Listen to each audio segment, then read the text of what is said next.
زخم پیچد جنازه‌ای در سرم آواز میخوانم دستای میوه های فرسوده پاهای شاخه های خشکیده موهای ریشه های بیخانم دستای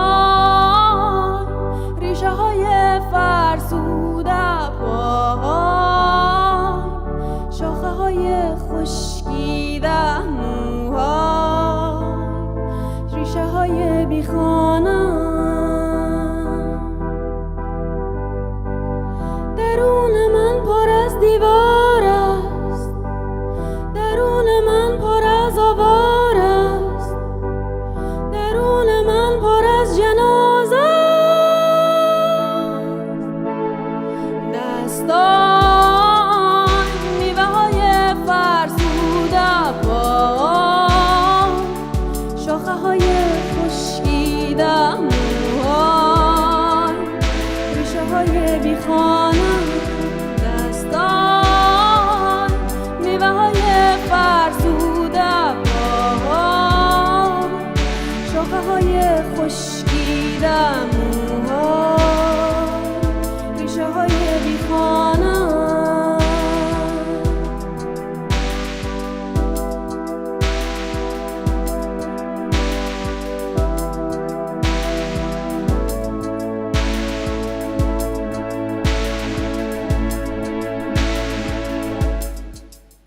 منم در رفت آمدها شنیدم بوی غربت را و کرد آهسته من نجوا گم کرده ای تو خود را دستان میوه های فرسوده پاها شاخه های خشکیده موها ریشه های بیخانم دستان میوه های فرسوده پاهای شاخه های خشکیده موهای ریشه های بیخانم ریشه های بیخانم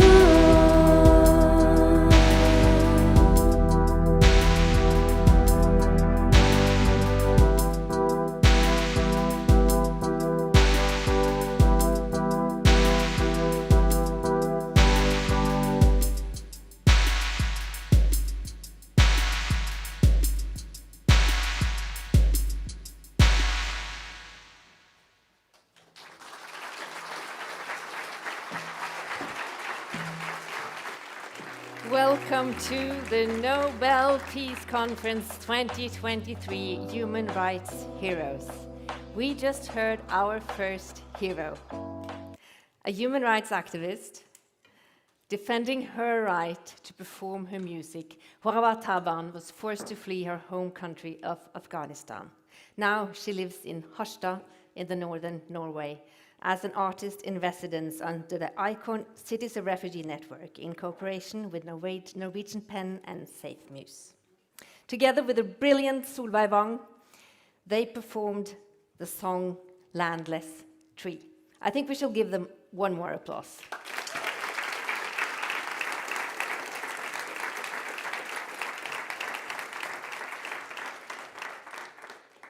During the next hours, we will meet many more human rights heroes, people who spend their lives, often at great personal risk, defending our common rights. We will hear from 6 people who have received the Nobel Peace Prize here in Oslo. We will hear from activists and decision makers, and from some of the world's foremost human rights experts. We are live from Oslo, and we welcome you who are present here with us and all of you who are joining us on the live stream. I am Ingvild Bryn Rambøll. I am head of information at the Nobel Peace Center. and I will be your host for this afternoon. And I'm joined by Sri Srinivasan, a journalist and a digital expert, and also board member at the Nobel Prize Foundation. He is here in Oslo with us, and he will be my co-host. Sri, do you want to say hello? Hello, everyone, and thank you, Ingvild. Greetings to our viewers around the world. My Nobel Peace Center colleague Mette and I are in the back of the hall, but our online viewers have a front row seat to a very important set of conversations. Please tell us where you're watching from right now. Share your questions and your comments. We'll make sure we ask your questions to the Nobel laureates as well as the experts that are here. You can tag and follow Nobel Peace Conference, the Nobel Peace Center, as well as the Nobel Prize on Twitter and Instagram. And in the YouTube channel, please post your comments and we will come to you. We are using the hashtag Human Rights Heroes and Nobel Peace Conference. We will be reporting in on occasion during this conversation to see what that global conversation is. Thank you very much. Thank you, Sri. And now the time has come to say welcome to our first speaker, the Executive Director of the Nobel Peace Center, Kjersti Fløgstad.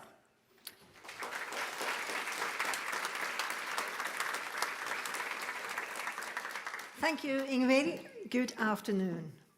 Your Excellencies, dear Nobel Peace Prize laureates, dear guests, colleagues, and friends. It's a pleasure to see all of you here.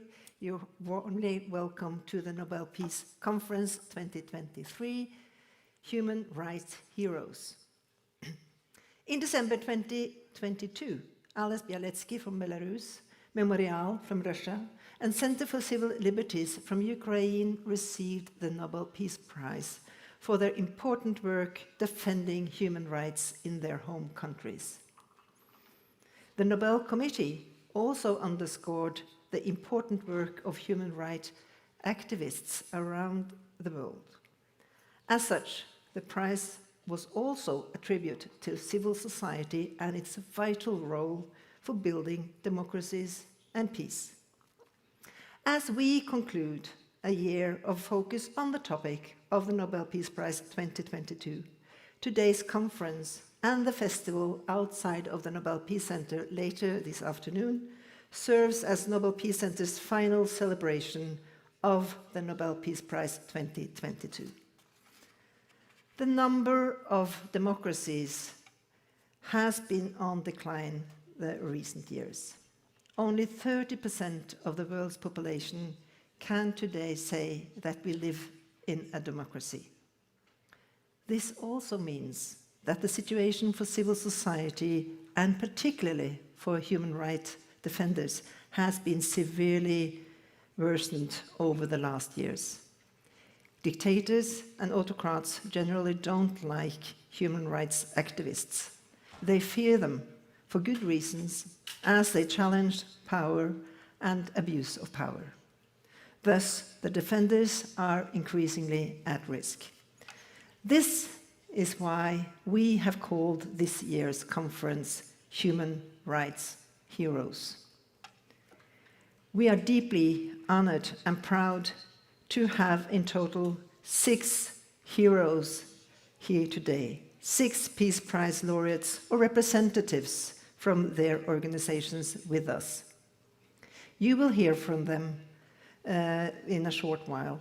Rigoberta Menchú, laureate of 1992, Shirin Ebadi, laureate of 2003, Beatrice Fien, the previous director of ICANN, who got the prize in 2017, and of course, Nobel Peace Prize laureates from 2022. Natalia Pinchuk on behalf of Ales Bialyetsky, Jan Radzinski from Memorial, and Oleksandra Matviichuk from Center for Civil Liberties. You're so much welcome to this conference. Let us give them a warm applause.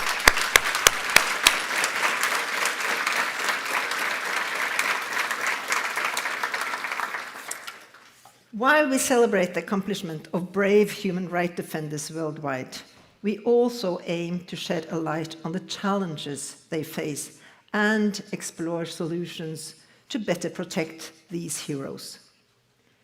Peace cannot exist without human rights, and human rights cannot exist without those who defend, promote, and protect them. When human rights defenders are being prosecuted and threatened to silence, it is a warning signal to all of us. At the Nobel Peace Center, we have had numerous of conversations with the laureates organization since the announcement in October last year. Our objective, working for a full year with the latest Peace Prize, is to do all we can to make their cause and important work heard, explained, promoted, and supported during the first year after the announcement. One important part of this project is to help them call out to the world how their cause best can be supported. In our discussions with the laureate, it was soon very clear that the world needs to do much more to defend and protect human rights activists around the world. And this is a call to everyone. Everyone has a role to play in supporting and defending human rights activists. The Sunflower Declaration that we will be presenting later today is just that. It describes the main gaps and call out to different stakeholders what more they can and should do to protect human rights defenders. We are very proud to present the declaration in detail later in today's conference. As said, our goal is to ensure that the spotlight casted upon the Nobel Peace Prize laureates' work in December remains bright. Today, we therefore unite activists and experts, Nobel Peace Prize laureates, and policymakers to ignite fresh ideas and devise tangible solutions. Thank you for joining us in this dialogue. We are excited to learn from you and hear your thoughts and ideas, so thank you very much, all of you, for being here with us. And also a big thanks to our partners, Hydro, Reitan Retail, Municipality of Oslo, Fritt Ord, Bergesen-stiftelsen, and Design It. The conference would not have happened without your support. And now, it's my great pleasure to introduce the Mayor of Oslo, Marianne Borgen, who herself has been a child and human rights activist and defender by heart all her life. She will conduct the official opening of the conference. Please give Marianne a warm welcome.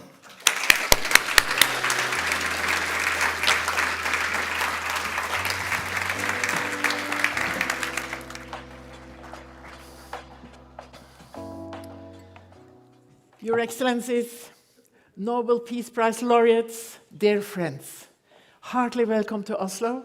I'm so proud that you are all here. It's a great honor to officially open the Nobel Peace Conference 2023, Human Rights Heroes, in the presence of so many Nobel Peace Prize laureates.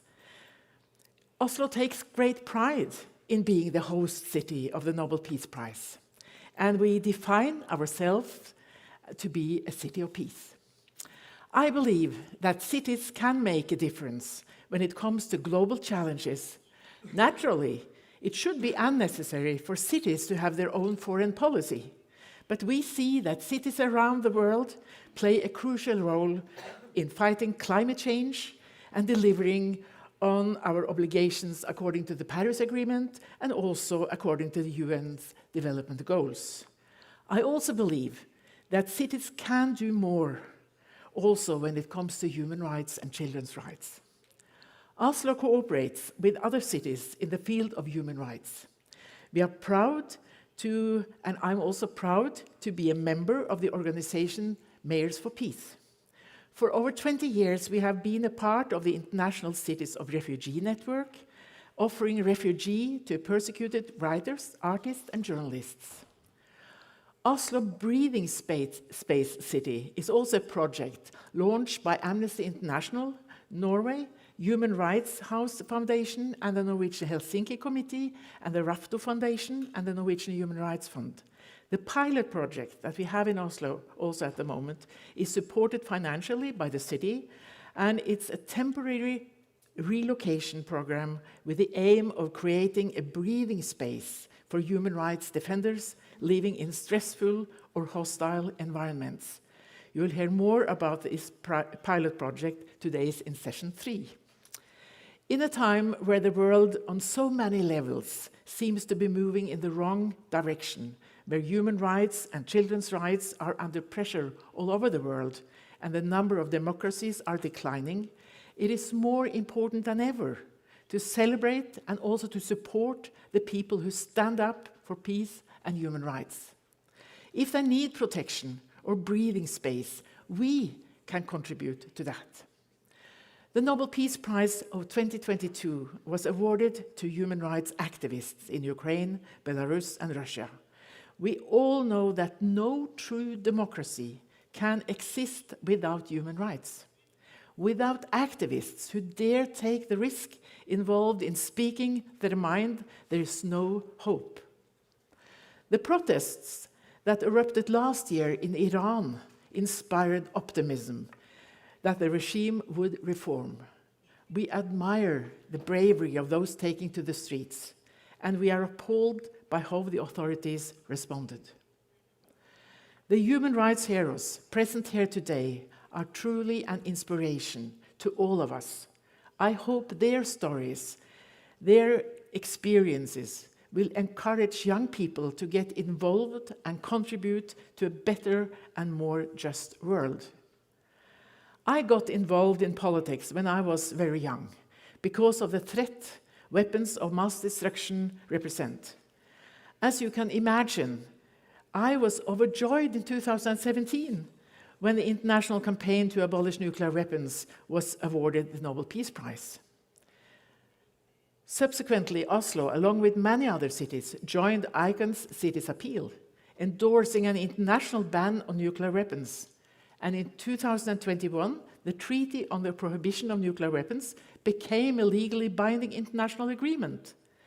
It is another example of how cities also can go further in the direction of what's right than national governments are willing to do. I truly believe that together we can make a difference. Together we can all be champions of change.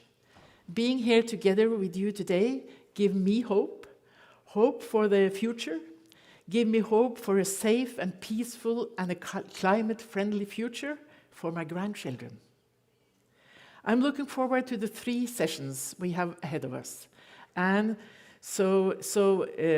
and I think without further ado, it gives me great pleasure to declare the Nobel Peace Conference 2023 Human Rights Heroes for officially open. Thank you so much.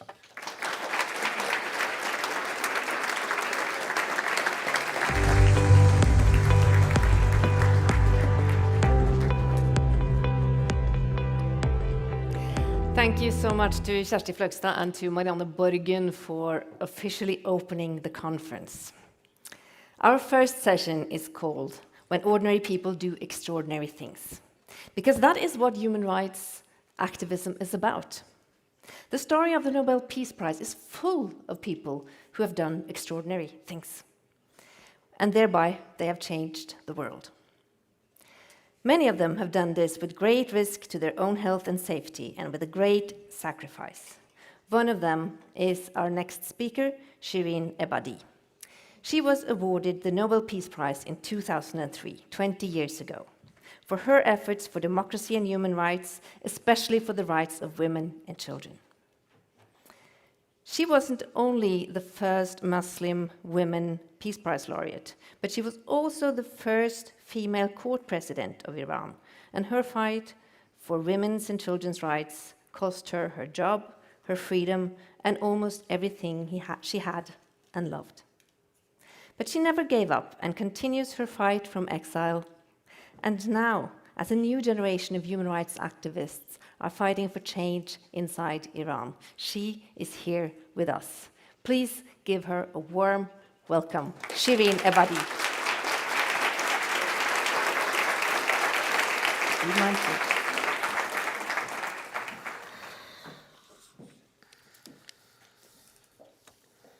خانم ها آقایان Your Excellencies, ladies and gentlemen,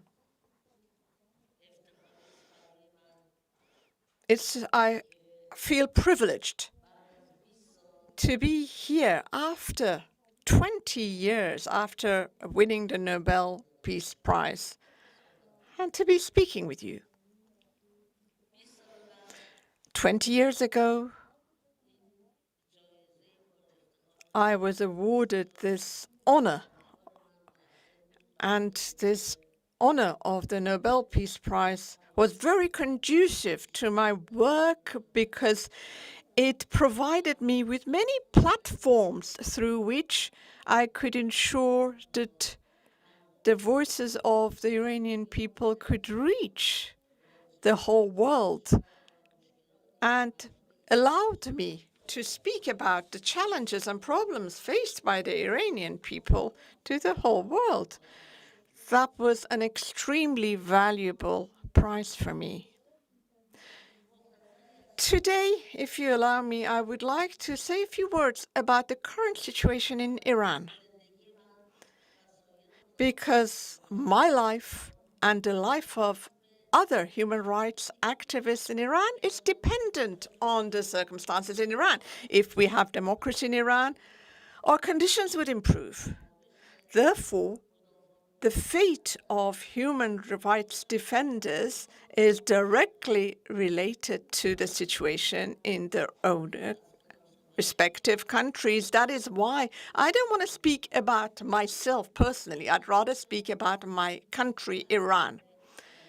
In Iran, unfortunately, the human rights situation is deteriorating every day. I'm only going to relate to you what happened in the past year. In September 2022, a young girl was killed on the streets by the government security forces. And that was like a powder keg moment in Iran. And in over 100 cities throughout the country, people took to the streets and they said, we don't want this regime anymore. And this anger of the people stemmed from the multitude of demands that they have had for many years. The Islamic Republic of Iran came to power in 1979. And sadly, it started violating human rights from the very first day it came to power. We do not have independent courts in Iran. Our parliament is not independent. All decisions in Iran are made by one person only, and that is the supreme leader. And in the constitution, the supreme leader is being given absolute power. In other words, dictatorship in Iran has been established since 1979 legally. And since then, since 1979, there's been opposition to this dictatorship, especially from women. Because the first thing this religious dictator did was to attack Iranian women. It started with the dress code, the hijab. And then it continued with other discriminatory laws against women. The people of Iran soon became very disillusioned with this regime, and they have tried their utmost to topple it. And in 2022, they could no longer tolerate it. I have to stress, people's demonstrations was very peaceful. They did not have any weapons. They were just standing up to a government that was bullying its people and oppressing the people. But how did the government respond to people's legitimate demands? Was to fire bullets at them. And within 3 months, over 600 protesters were killed, 80 of whom were under 18 years of age. The reason I say at least is because, unfortunately, the government never publishes statistics, and the statistics that reaches us is through the families of the victims, so it's always approximate. They have been using pellet bullets as well, as a result of which many protesters were blinded. And I can say only one hospital in the capital, Tehran alone, has had to operate on 500 people who were blinded by these pellet bullets. And moreover, the people are not even allowed to hold funeral ceremonies or give a proper burial to their loved ones who were killed by security forces. Otherwise, they'd be arrested. They have arrested many people. Our prisons are full, to such an extent that prisoners have to sleep in the corridors because they have no space. They don't have, prisoners are not fed because they are over the capacity in prisons. The people are becoming poorer and poorer because of the wrong policies of the Iranian government. Now, bear in mind, Iran is a very rich country. But instead of spending their money on building hospitals, building schools, what do they do with it? They manufacture weapons, and they export weapons, and they interfere in other countries, especially in the region, which has led to many conflicts within the region. In the recent demonstrations, for the first time ever in Iran, even high school girls, they left their schools and joined their parents to protest on the streets, and they were chanting the slogan, "We no longer want this regime." They took off their headscarves and burned them in public.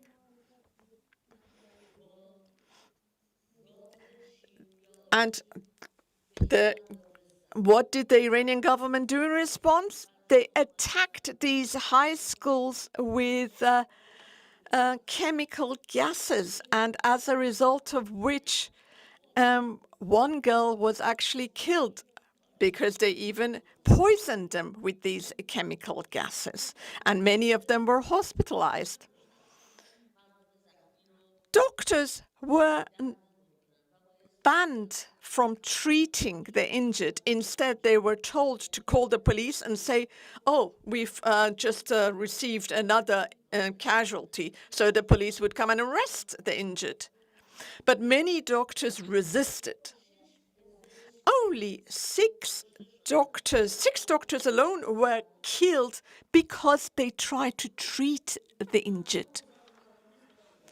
Again, I repeat, the people's demonstrations were peaceful, yet they were killed. Nevertheless, the government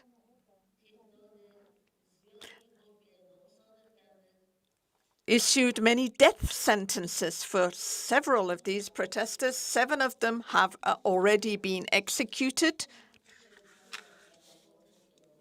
whereas based on the constitution of Iran, people have the right to take part in peaceful demonstrations. They don't even need a permit for that, according to the constitution. However, the problem is, in Iran, we are facing a government that has no respect whatsoever for law and order. The There is a very high level of embezzlement in Iran. Corruption, administrative corruption is sky high. However, we remain hopeful. When a 15-year-old girl, knowing the risks to her life, takes to the streets and protests, that means we have a society that is awake. We have had a cultural revolution in Iran. The Iranian people are past the level of violence. Now they want to peacefully topple this government. The Iranian people will be victorious, and I promise you, this is the last time I'm speaking to you about the dire situations in Iran, and hopefully next time I will speak about our victories. Thank you very much.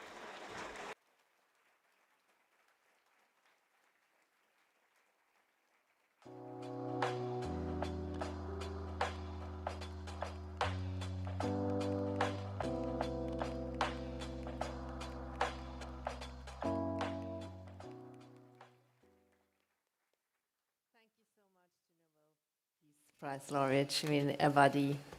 And we are joined here on the stage now by another Nobel Peace Prize laureate, Oleksandra Matviichuk from Center for Civil Liberties. Welcome.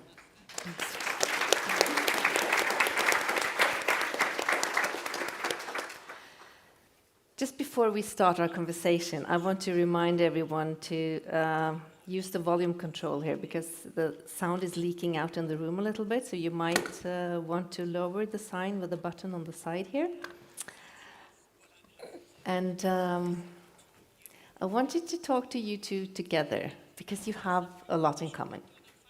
You're both lawyers, you're both human rights activists, and you're both fighting dictators in your countries. The way you see it, how are the situation in Iran and Ukraine linked together? Well, let's start with you, Shirin Ebadi. How do you see the connections between what's going on in your two countries?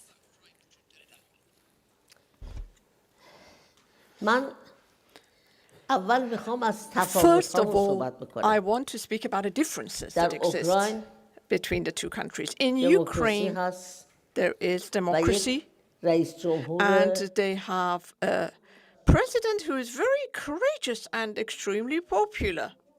Whereas in Iran, unfortunately, we do not have democracy. It's been trampled on. However, what we have in common is that the Iranian government, as I have said before, unfortunately, is spending the money, the wealth it has. Instead of spending it on building schools and hospitals, it is manufacturing weapons. And it is a very close ally of Putin in Russia. For instance, Iran has been providing Russia with drones, with which the Russians have killed many Ukrainians. We have also supplied Russia with missiles. And recently, a drone manufacturing factory has, Iranian one has been built in Russia. So I would like to apologize to my very dear friend Oleksandra, say how I am sorry that my country's drones have caused the death of your innocent people. And I want to say that this is not the policy that's supported by the Iranian people. The Iranian people do not want such warmongering policies. Thank you for that, Shirin Ebadi. And I think you can probably agree that dictators cooperate, Oleksandra Matviichuk. And what does that leave you, human rights activists, with? How can you cooperate? I live in Kiev, and my native city, like thousands other Ukrainian cities, are constantly being shelled by Russian rockets and Iranian drones. We know that Russia also instructed Iranian's regime last year how better disperse peaceful demonstrations. So if authoritarian regimes cooperate with each other, we as a people who fighting for freedom and for human dignity have to support each other even more. We live in a very interconnected world, and only spread of freedom make our world safer. Thank you so much. And Shirin Ebadi, do you have anything to say to Oleksandra Matviichuk and other young activists who are fighting for freedom against authoritarianism?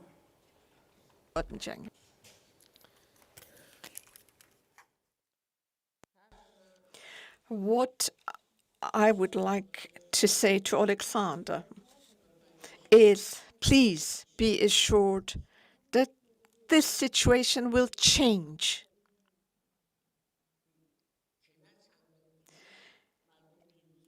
In the very near future, be sure that our people will achieve victory, and you will see then how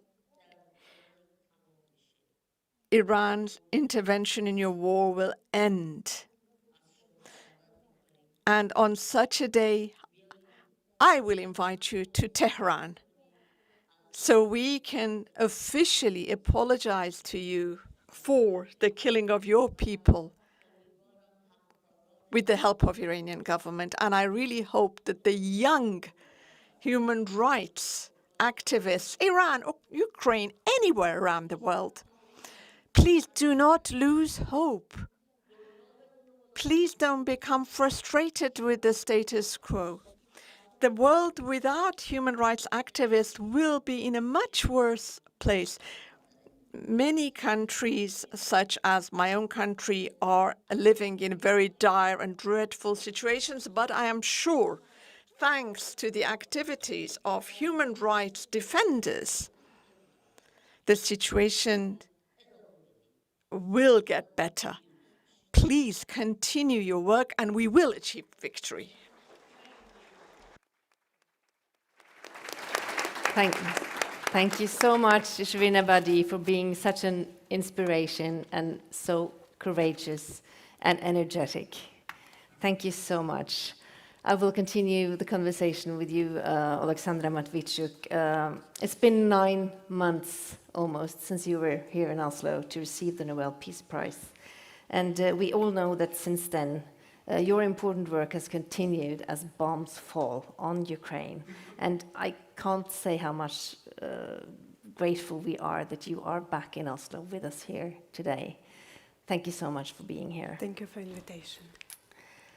I want to start with taking a step back and look at how the Center for Civil Liberties came about. It started in 2007 as a human rights organization working to make Ukraine a more democratic country at that time.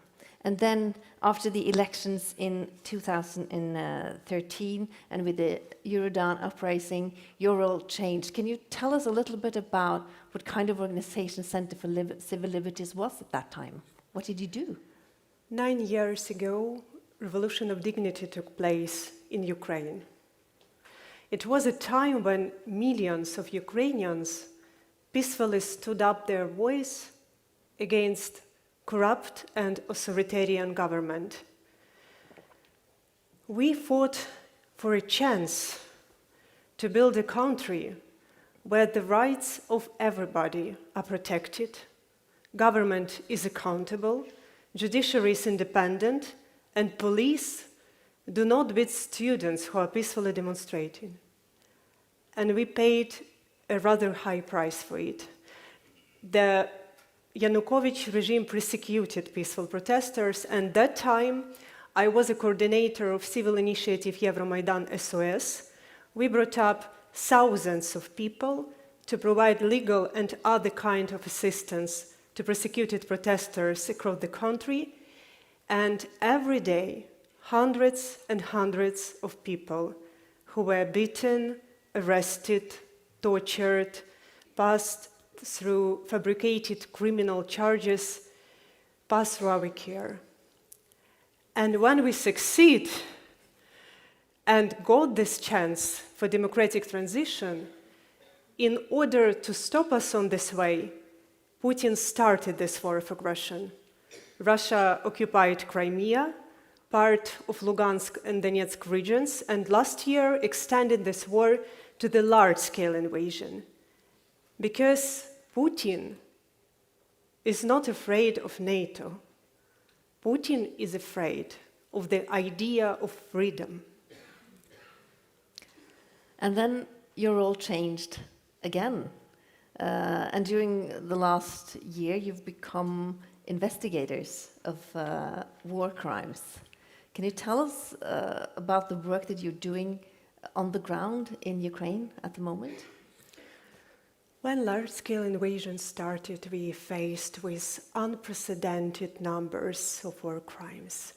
And I always tell that we document not just violations of Geneva and Hague Conventions, we document human pain.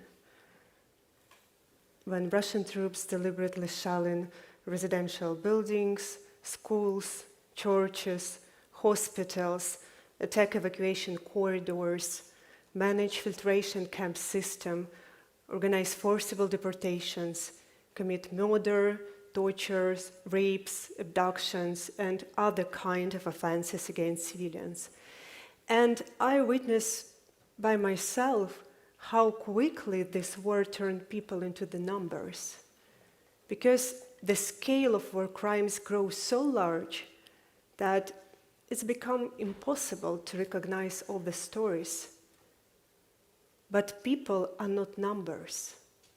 And we must to return people their names, which means we must ensure justice to all victims of this war, regardless who they are, their social position, the type of crime they endured, and whether or not media or international organizations are interested in their cases.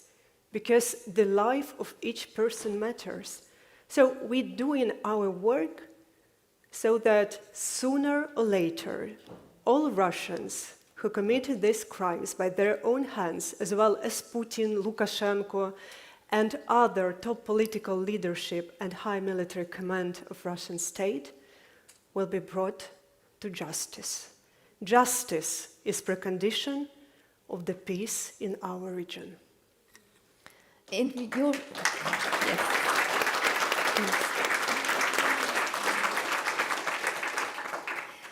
In your view, how important is the role that a human rights organization can play in a country facing a crisis like the one in Ukraine at the moment? We all know that not just in Ukraine, but in many countries worldwide, in exact moment, people are fighting for freedom and for their dignity. And very often, their efforts may seem senseless because they faced with enormous opposing challenge. And that is why I want to share our own story. During the Revolution of Dignity, we fought against the whole state machine, which was to destroy us physically. Paramilitary groups cooperated with persecutors. Persecutors cooperated with courts. The former president, former government, security services, and majority of parliament were against us. In such circumstances, it was so easy to give up, to say, what can I do, and stop fighting. But because our volunteers, our lawyers, fought very honestly for each person, for each procedure measures, we suddenly started to work not just on a legal level, but on symbolic level, on level where the ideas and senses emerged. And everybody during the Revolution of Dignity knew that there is no guarantee. You can't be beaten, you can't be arrested, you can be jailed, You can even be killed, but there are people who will fight for you, who will never leave you alone. And this understanding provides people a strength to overcome the fear.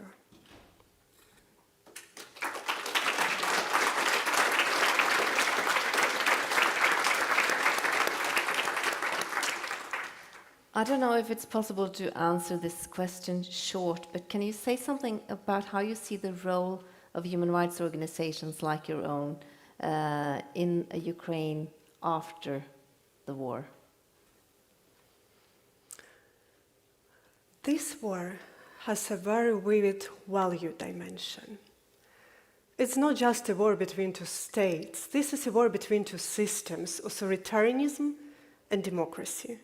Because Putin, with this war, he tries not just to punish Ukrainian people for our democratic choice, which we made 9 years ago.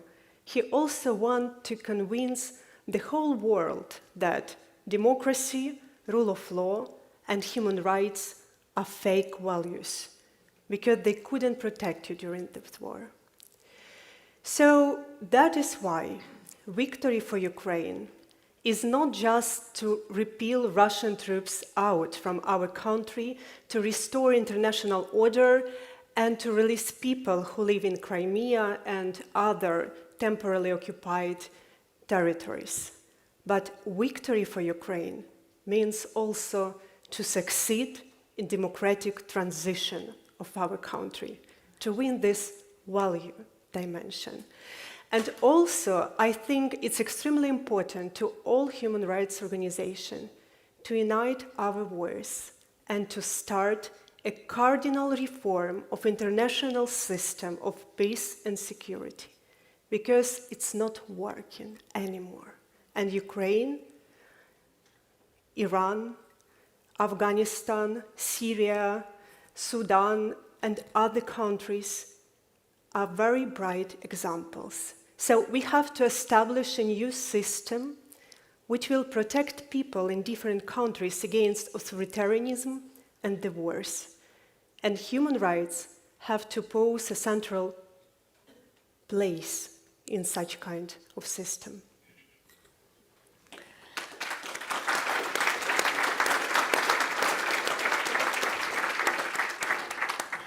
I'm sure that there are questions for you out there. Sri Srinivasan, how are the digital audience reacting? The digital audience is mesmerized. We're getting comments from all over the world. We're seeing Pakistan, Philippines, Angola, USA, Italy, Serbia, people asking, celebrating the fact that we're having this conference, but asking questions as well. We want to remind anyone who's watching, either in our audience in person or online, please use #HumanRightsHeroes and Nobel Peace Conference. One of the questions that has come up that I will synthesize is, what are one or two things that people watching around the world can do now to help Ukraine? And while you're preparing for that answer, I'll just read a couple of the other comments. Shane, watching from Texas, says, how amazing it is to live in such a world where every one of us is able to log in synchronously to this conference, streaming from Norway. It is 4:27 a.m. in Texas, where Shane is watching right now. And Barbara says, activists should get more international support to achieve immediate change. And it is not honorable when activists have to suffer and continue to suffer the way we're seeing. Hazi congratulates the entire Nobel community. And Hiwa says, big hugs, and I'm with you in your thoughts, lighting candles and illuminating the cause for every one of us. So the question is, what can people watching right now, one or two things that they can do to help the people of Ukraine? It's a good question. When I hear these questions from people in different countries, sometimes I feel myself frustrated because people better know what they can do. But the reason why they're asking is very clear. The question which they pose is how we, with our human efforts, can stop this bloody Russian war. So I want to ask you to believe in your action. Each efforts matter. Sometimes we can feel our self-helplessness because of this enormous opposing power, but yes, we as human beings can't change this war, but without our efforts, nothing will be changed. And we need your voice, we need your action. There are hundreds and hundreds of methods how you can be helpful to Ukrainian people in this dramatic time of our history. Thank you for answering the question, Oleksandra. I have a last question for you before you leave. The name of this session is When Ordinary People Do Extraordinary Things, and that is a quote that we have borrowed from you. Can you tell us what those words mean to you? It means a lot because based on my own experience, when you can't rely on the legal instrument or international system of peace and security, you can still rely on people. Ordinary people have a much more great power they can even imagine. When large-scale invasion started, international organizations evacuated, but ordinary people remained and started to do extraordinary things. It's where ordinary people who helped to survive under artillery's fires. It were ordinary people who took people out from the ruined cities. It were ordinary people who broke encirclement to provide humanitarian aid.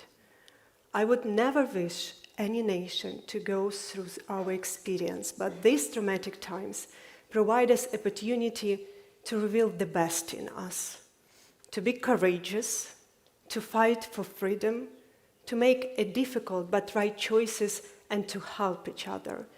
And when you're helping each other, in that moment, you are acutely aware what does it mean to be a human being. And at the end of our session, I would like to mention my colleagues and friends who have to be on the stage but not here, and I hope that is temporarily. It's Oles Bielatsky, who is in the prison in Belarus. It's Oleg Orlov, who is under fabricated criminal trial in Russia, and Ukrainian human rights defenders, Maxim Utkevich, Server Mustafayev, and many others, my friends and colleagues who are still in Russian captivity. Thank you.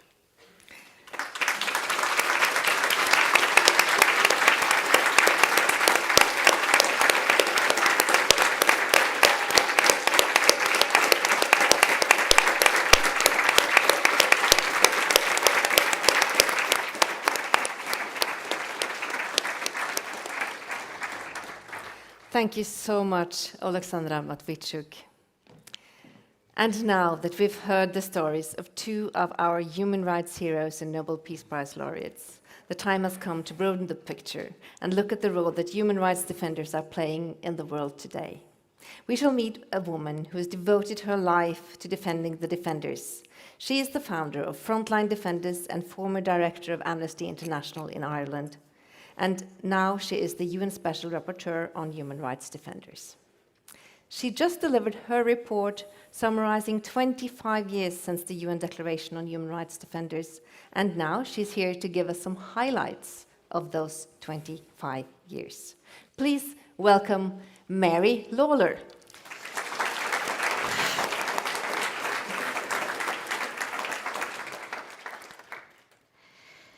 Dear friends, it is a huge privilege for me to be here in the same room as so many wonderful people, including the two we have just heard, the laureates and all the other speakers that have spoken so far.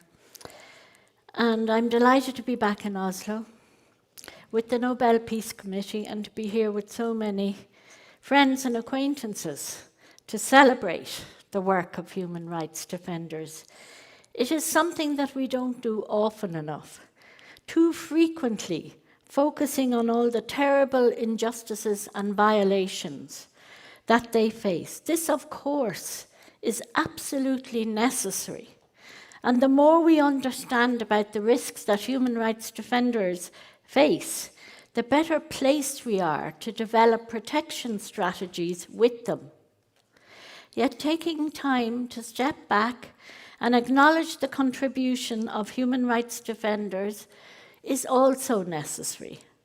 Doing so can remind us why it is so important to champion human rights defenders in our everyday lives and what we would risk losing without their work. I have always believed that hope and solidarity builds resilience in human rights defenders, in their fierce determination to help build just and equal societies, brick by brick, despite the threats, the intimidation, and the attacks that they face. Hope, as Václav Havel said, is an orientation of the spirit, an orientation of the heart.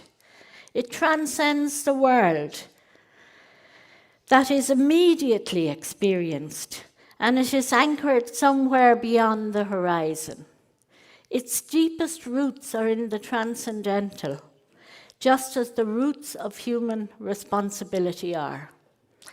To mark the 25th anniversary of the Declaration on Human Rights Defenders, this year I presented a report to the Human Rights Council on some of the successes achieved by human rights defenders in those 25 years. Part of it was to show their impact, but mostly as well I wanted to honour them. One of the objectives of the report was to demonstrate the vastness of their work that they are engaged in and the social good that comes from that work. Take, for example, the work of human rights defenders in fighting for gender equality.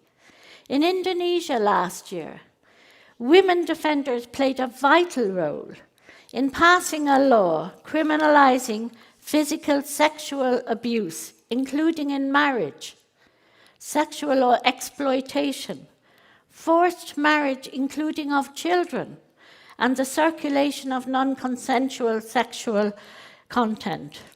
Such work has impact that swells beyond the borders of where that work is taking place. We know, for instance, that states which have greater gender equality are less likely to use military force to resolve disputes with other states.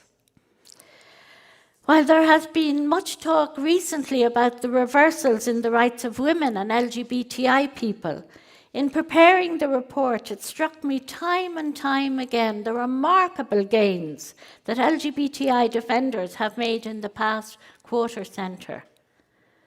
From Belize to Botswana, from St. Lucia to Sri Lanka, and elsewhere, discriminatory laws and practices have been challenged and defeated in campaigns organised and led by LGBTI defenders.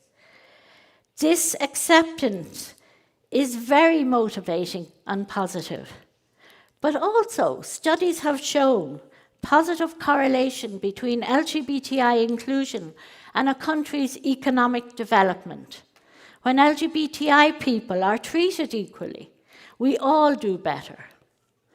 The work done by human rights defenders in conflict zones, particularly relevant today, is vital to maintaining a rules-based international order, where their documentation of war crimes and other violations can be used to hold perpetrators accountable in the future. But they also save lives. The Abductee Mothers Association in Yemen is a group made up of female relatives of men who've been disappeared in the conflict.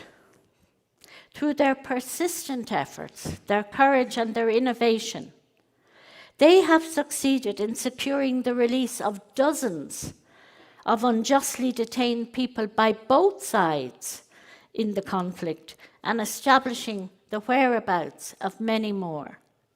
Closer to home here in Europe, where attitudes to refugees, migrants and asylum seekers have become so hardened that people drowning is just normalized.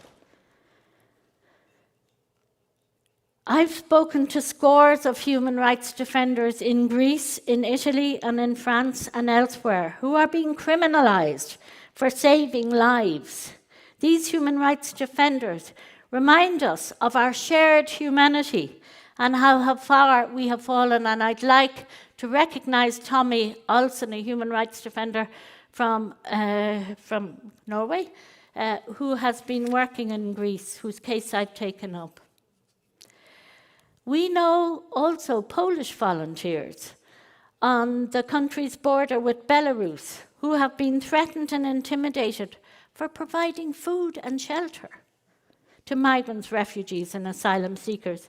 And these vulnerable people have been so cruelly instrumentalized by the Belarusian government. When I asked one young Polish woman, human rights defender, why she took the risks that she was taking, she simply replied, "I just couldn't not act." This, for me, sums up what it means to be a human rights defender. People who are simply unable to turn away when they see injustice. This is where we need to get back to, and it is the human rights defenders who are doing the signposting. Young defenders have also led the way in forcing the climate crisis onto the international agenda. In June of this year, I convened a meeting of 40 youth and children who are human rights defenders, working on a whole range of issues, including climate justice. One of those was a 13-year-old boy from Colombia who has become an eloquent spokesperson on the right of children to have a say in an issue which is going to have a huge impact on their lives. Because he has been so vocal, Francisco has had to relocate to Spain as a result of the threats that he faced, but he continues to be extremely effective advocate and a reminder that children must be involved in these conversations.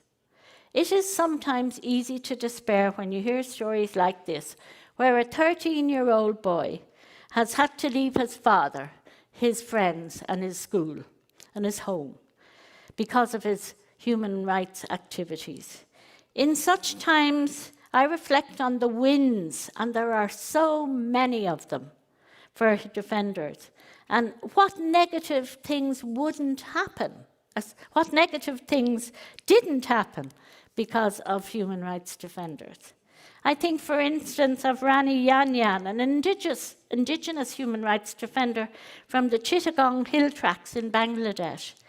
There, the Bangladeshi army wanted to build a 5-star hotel and resort in the area, threatening the local water supply and the displacement of 10,000 Mro persons.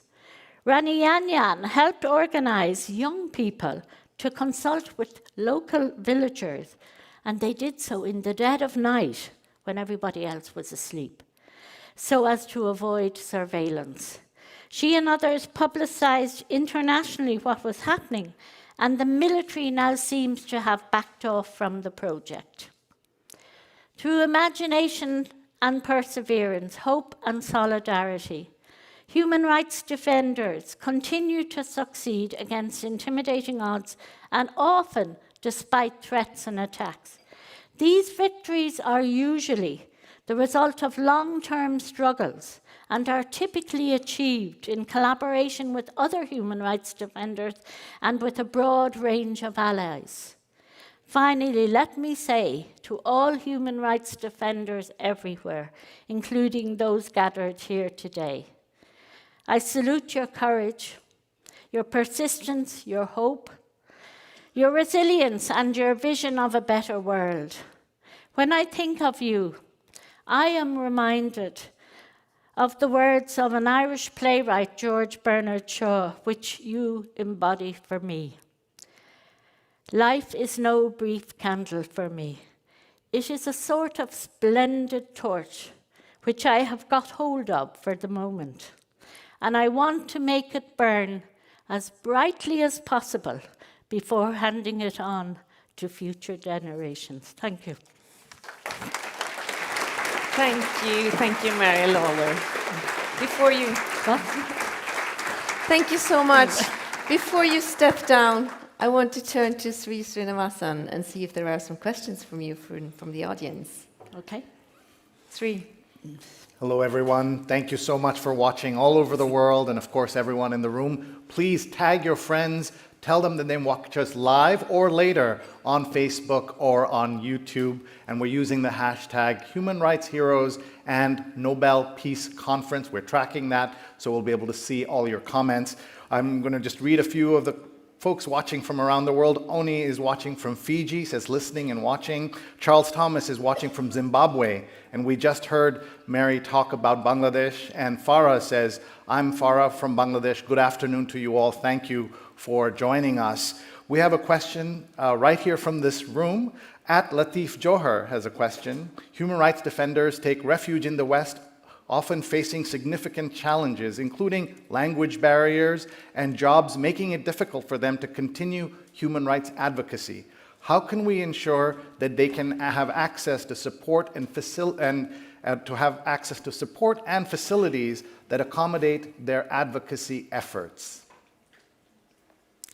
Well, I am a great fan of the Shelter City project, where human rights defenders can come for rest and respite, for example, and for programs which are run by non-governmental organizations which assist human rights defenders in danger or who are burnt out and just need a temporary respite to come and to learn whatever language they want to learn or get training in digital security or whatever. But above and beyond all of this, there is a failure by the international community, particularly in the West, to give human rights defenders visas in a structured, written way. We have it in some countries. We have it in my own country, Ireland. We have it in Spain. We have it in another country. Sad to say, Norway still hasn't put in place a written policy on bringing human rights defenders, allowing them to get visas. And then after that, it really is up. I mean, nobody can be supported all the time. We all have to recognize that. But everyone needs a start if they are forced to flee to a new country and learn a new language and integrate into that country. So there should be supports in the beginning. And I am going to speak at an EU meeting in Madrid on the whole subject of visas in November, where we are hoping that EU countries, I know this doesn't apply to Norway, but where we're hoping that we can have come up with a more structured access to human rights defenders in need of visas to be able to travel quickly and safely with appropriate supports in place when they arrive. And I would once again encourage Norway, as I do every year for I don't know how many years now, to put in place the same sort of written structure. Thank you, Mary Lawler. Thank you so much. And we will get back to some of those.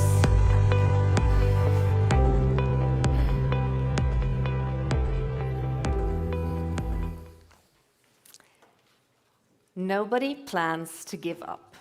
That is the name of this session. And it was also what the chairman of Memorial, Jan Rasinski, said when the offices of the Russian human rights movement were closed by the authorities in 2021. A year later, Rasinski came to Oslo to receive the Nobel Peace Prize. And today, the situation for Memorial seems more difficult than ever, as the members of the organization are facing charges from the Russian authorities who want to silence their voices. But, as Rasinski said, nobody plans to give up. And today, Mr. Jan Rasinski is back in Oslo to speak to us. Please welcome Chair of the Nobel Prize winning organization Memorial, Jan Rasinski, who will speak in Russian.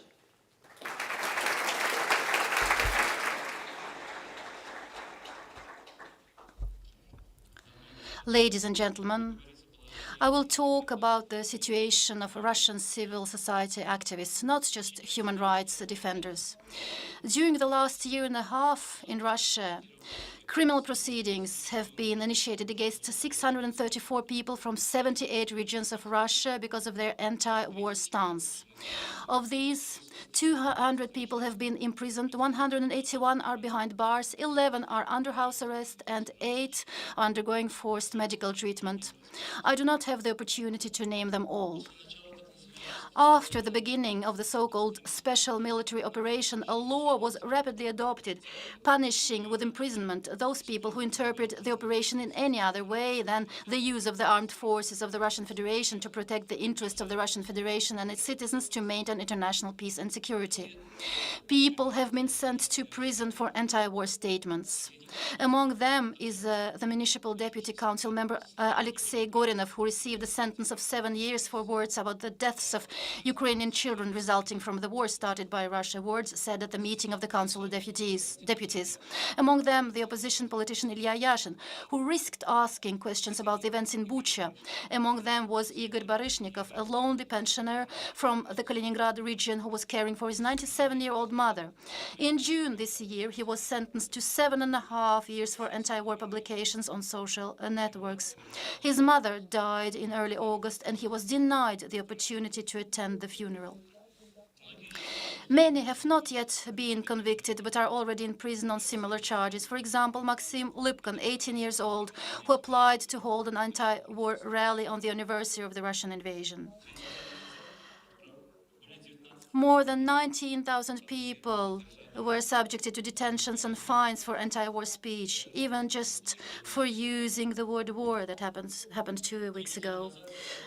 2 weeks ago, Grigory Melkonyans, the leader of Golos, an organization that has been monitoring elections in Russia and fighting against violations for many years, was sent to jail.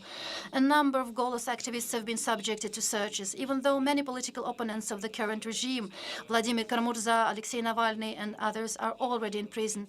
The authorities are still afraid of observers in the upcoming elections. Director Yevgenia Berkovich and playwright Svetlana Petrichuk have been arrested and have been in jail for 4 months already. Their play, which won one of the main Russian theater awards a year ago, was suddenly found to be justification of terrorism. Alexander Chernyshov, head of the Perm Center for Historical Memory, was arrested on the ridiculous charge of attempting to export the organization's archives. I've named only a few examples. In fact, there are, I repeat, hundreds. Unfortunately, the possibilities of judicial defense have fallen almost to the Soviet level. Courts in Russia have not been defending the law for a long time. Judges almost always obediently fulfill the wishes of the Ministry of Justice and the prosecutor's office. This is not only a Russian problem, but it is particularly acute for Russia. And it seems an international convention on the non-application of statutes of limitations for crimes against justice would have been useful to solve this problem. Those who destroy this institution, police officers who write false reports, investigators and prosecutors who bring false charges, and of course judges who pass unjust verdicts, all of them should understand that they will be held responsible. Not only the civil society activists, but also public organizations in general are being persecuted.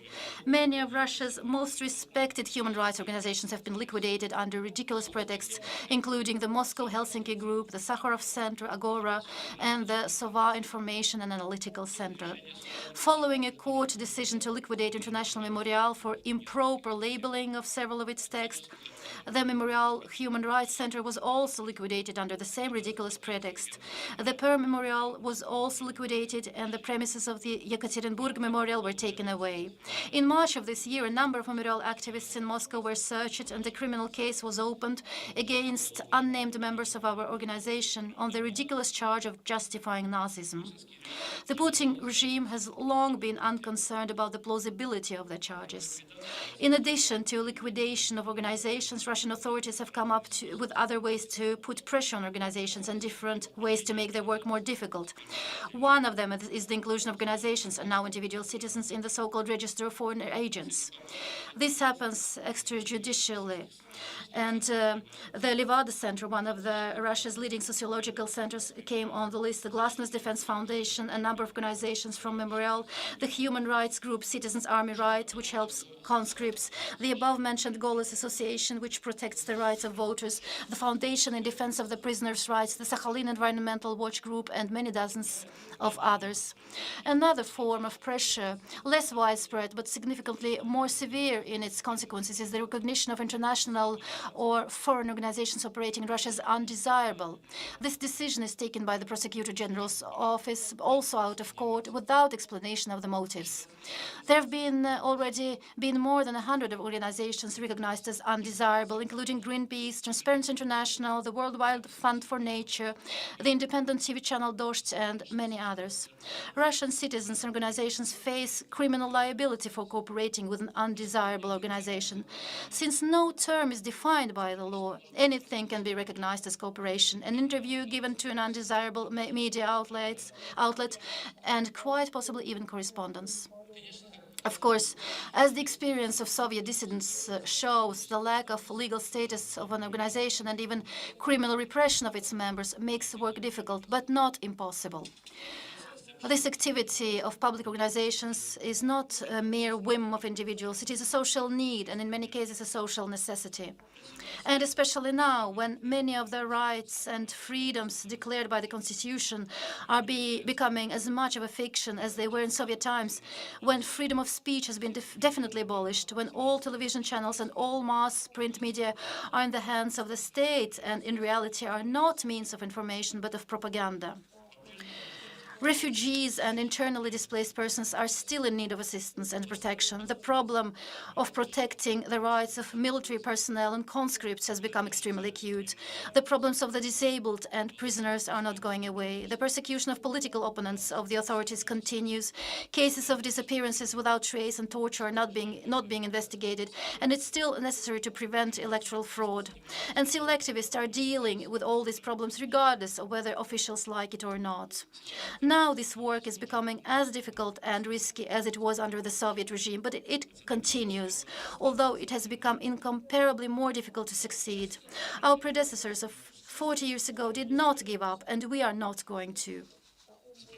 I will conclude with a few more words. I represent Memorial, an association of people working with the memory of the tragic past.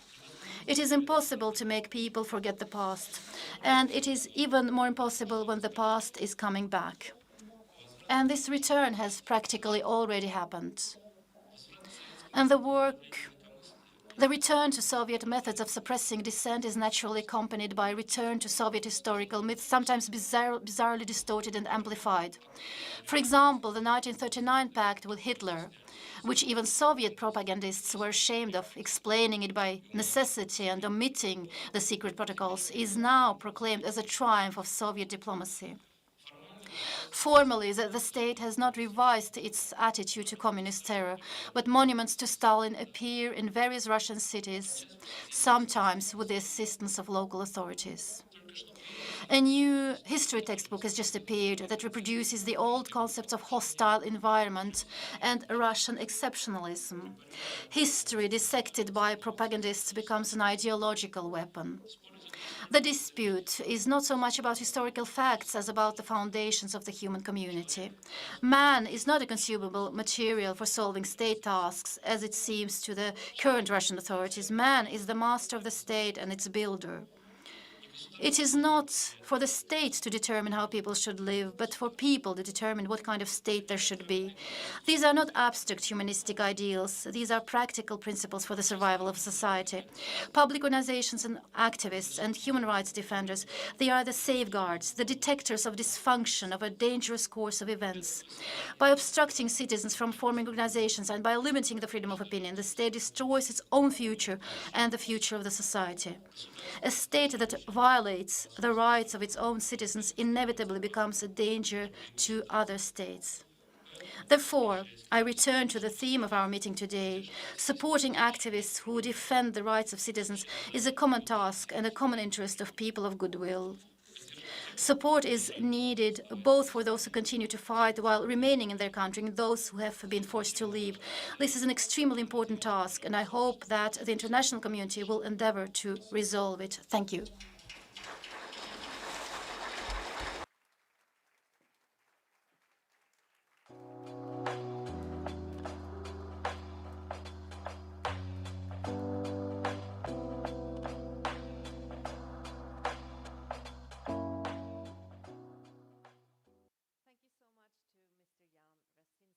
Thank you to you and all your fellow members of Memorial and other human rights organizations in Russia for not giving up. The story of Memorial is a grim example of how regimes are weaponizing the law against human rights defenders to prevent them from doing their work and to silence their voices. Now, let's have a look at how human rights defenders are being targeted, prosecuted, and silenced. Freedom House is monitoring the situation across the world. Please welcome their Vice President, Nicole Bibins-Sedaka. Good afternoon, everyone, and good morning and good evening to those of you who are joining through the live stream. It is such a huge honor to be in the room with so many true heroes and to be able to gather for such an important topic. Some 80 plus years ago when Freedom House was founded, it was very much done so to unite Americans against the threat of Nazi fascism. And at that time, our founders very much recognized that isolationism, that turning a blind eye was not an option.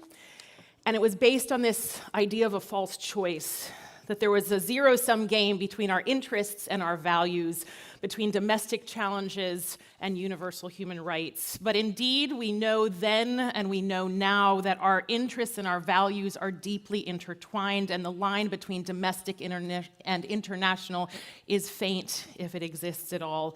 Our world was then and remains now far too interconnected for that type of thinking.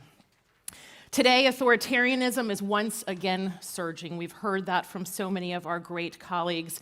As regimes spread repression beyond their borders and take advantage of new technologies to surveil and harass and control dissidents and human rights defenders. And these threats and the brave people who defend against them, that is the raison d'etre of our conversation today and of organizations like those who are gathered here. I'm deeply thankful to Kirsti Flugstad and the Nobel Peace Center for organizing today's special gathering, and Mayor Borgen for kindly inviting us to take part, and for our Nobel laureates who are just an inspiration to all of us today. This conference couldn't have come at a more important time. For the past 17 years, Freedom House has been tracking global decline in political and civil rights, driven mostly by authoritarian pressure, but compounded by the backsliding within powerful democracies as well. Our Freedom in the World report, which many of you know, has tracked this global trend in democracy for more than half a century.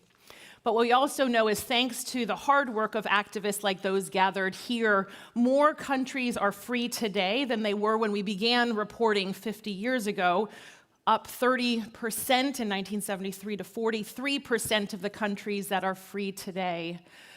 But the bad and difficult news of that is that individuals, human beings, there are fewer today that are living in freedom. What we know, our research shows that 80% of the world's population lives in a country that is partly free or not free at all.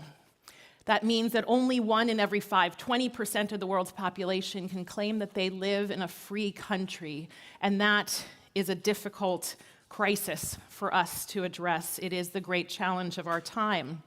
And the struggle for freedom that those numbers indicate, the real lives that are behind those numbers, is our shared challenge, and it begins with human rights defenders. Many of you know the story of Thierry Seng. She was orphaned by Cambodian genocide. 7-year-old Thierry and her brothers fled their homeland in 1980, first to Thailand and then to the United States. They became citizens, and Thierry grew up to be a passionate human rights lawyer. In 2004, she returned to her homeland, to Cambodia, to advocate for human rights and help rebuild its democracy. Despite 20 years of iron-fisted rule by Prime Minister Hun Sen, Thierry was hopeful. But she couldn't help but notice that, faced with the dynamic pro-democracy movement building in Cambodia, Hun Sen was only tightening his grip on power, going so far as to shut down all of the independent newspapers and ban political parties. Thierry blasted Hun Sen on social media, rallied support for political opposition leader Sam Rainsy. And all of that courageous work, all of that good work, resulted in her being charged with treason. And in June 2022, she was convicted alongside dozens of co-defendants and transferred to a remote facility in a far-flung village where she remains today. Similar story to we've heard so many times, isolated from her families and her lawyers and cut off from all contact. Her story is so common but so unique, and it exemplifies the true price of freedom. And no one knows that better than those human rights defenders who are here, who risk everything to make the world better, not just for their communities and societies, but ultimately for all of us. We see that so vividly in Ukraine, where everyone, as we heard just now, are fighting for the lives against the genocidal policies of Vladimir Putin, whose repression will undoubtedly spread if he is not soundly defeated on the battlefield. We've heard the story of Jan Ryshinsky, who demonstrated such extraordinary bravery at last year's Nobel Prize ceremony. The Kremlin warned him not to accept the prize on behalf of Memorial, and he called their bluff in a ceremony in which he spoke the truth about Putin's war of conquest. And that is what we learn from our colleagues who are the courageous human rights defenders. We know that this type of activism has always been difficult in many parts of the world, but we know that there is an even stronger attack now. In the mid-2000s, our research found that there was a growing trend of authoritarianism working more closely, more collaboration between authoritarian nations than we had ever seen. And what we saw was freedom of expression, assembly, activism, under attack like it had never been from many different places. Our data showed that from 2006 to 2019, there was an erosion of all of these rights drastically in 85 countries where only 35 were making progress. So I want to point to two trends which are particularly concerning for us. First, that authoritarians are consistently attacking international institutions in order to build that support for the work that they are doing at home.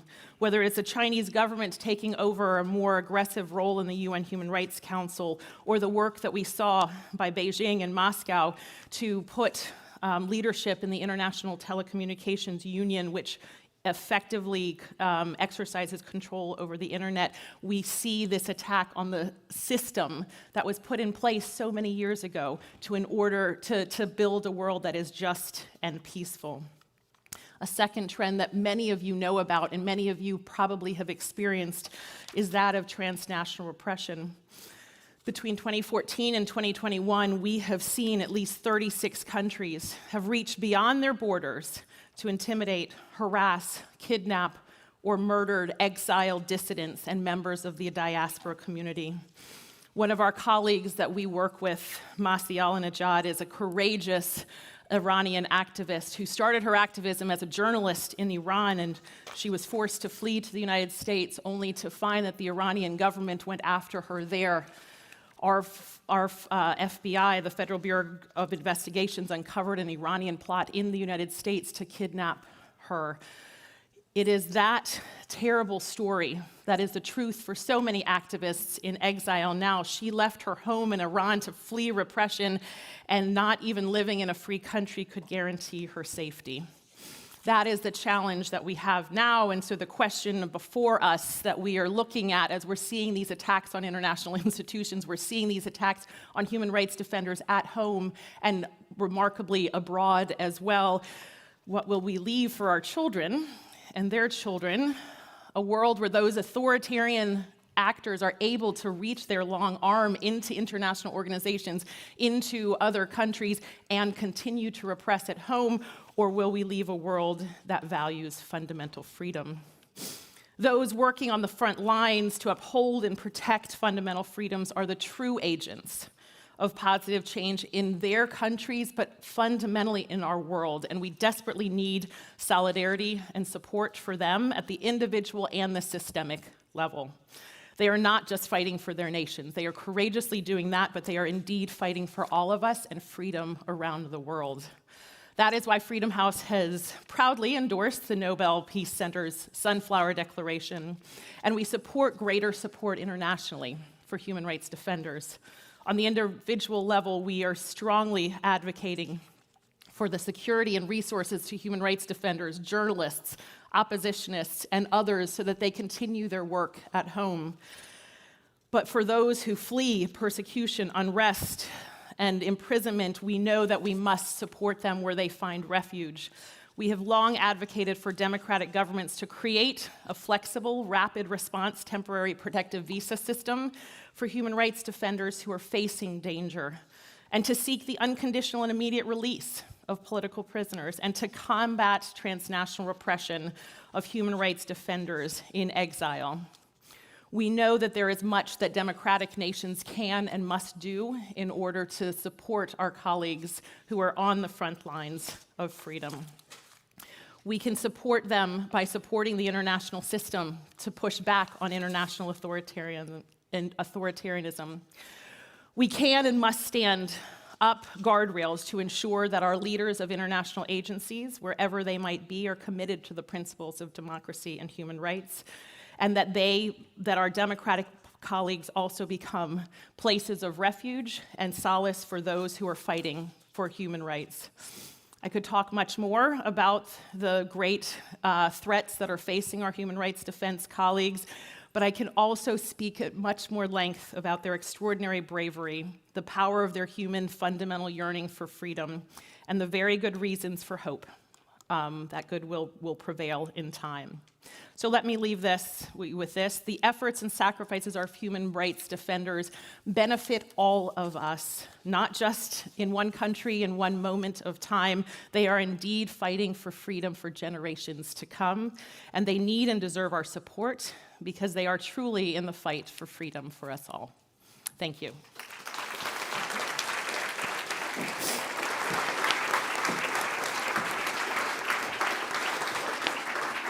Thank you so much to Nicole Bibbins-Sedaka from Freedom House. And I guess the audience might have a question or two for her. Sri Srinivasan. Hi, thank you. We are seeing so many questions and comments coming in. And for those of you who missed the earlier part of the conversation, if you're joining us live, you should know that the conversations, the recording will be available as soon as we're off the air. Goran saying thank you to the Nobel Peace Conference for highlighting the importance of human rights around the world. Aneta is watching from the Czech Republic. Rashid from Pakistan. Svera says, very impressive program, fantastic speakers. Thank you for organizing this conference, Nobel Peace Center. Just yesterday, we heard you had mentioned Hun Sen, Nicole, and Meta rejected the recommendation of its own oversight board to suspend the Facebook account of Mr. Hun Sen for violating its policy on incitement. That's how, we can say all the right things here. How do we make sure that non-state actors like Facebook, Meta, Twitter, all of those organizations are doing the right thing? Absolutely. What we heard from our colleague earlier is that there is truly a battle of authoritarianism versus democracy, and the choice is really which side are non-governmental organizations, corporations, governments going to fall in that effort, because there is not a lot of space for neutral at this point. And so we are engaged in conversations with our business colleagues to really encourage them to recognize the impact that business community has and the responsibility that it has in lifting up the voices of human rights defenders, but also recognizing when their platforms and others are used by authoritarian regimes to continue their repression. The advance of technology means that there has been an advancement of repression and the tools at the disposal, and what we need to be is vigilant across the board to ensure that great technology, which is moving forward, is not used for negative gain. Thank you so much for answering that question, Nicole Bibins-Sedaka from Freedom House. And now we will have a short break of 30 minutes. For us who are here in the room, there will be tea and coffee outside. If you're watching online, you will have to make your own coffee. But we will be back here in 30 minutes. And please don't miss the second part of the conference with very interesting talks and also the launch of the Sunflower Declaration that we've heard about already. And I promise you, there will also be real sunflowers. See you in half an hour.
Hello, everyone. Welcome back. I'm Sri Srinivasan, @Sri, member of the Nobel Prize Outreach Board, and I'm honored to be your digital co-host. I'm working in the back of the hall at the National Museum with Mette, who is a colleague at the Nobel Peace Conference and, of course, the Nobel Peace Center in Oslo.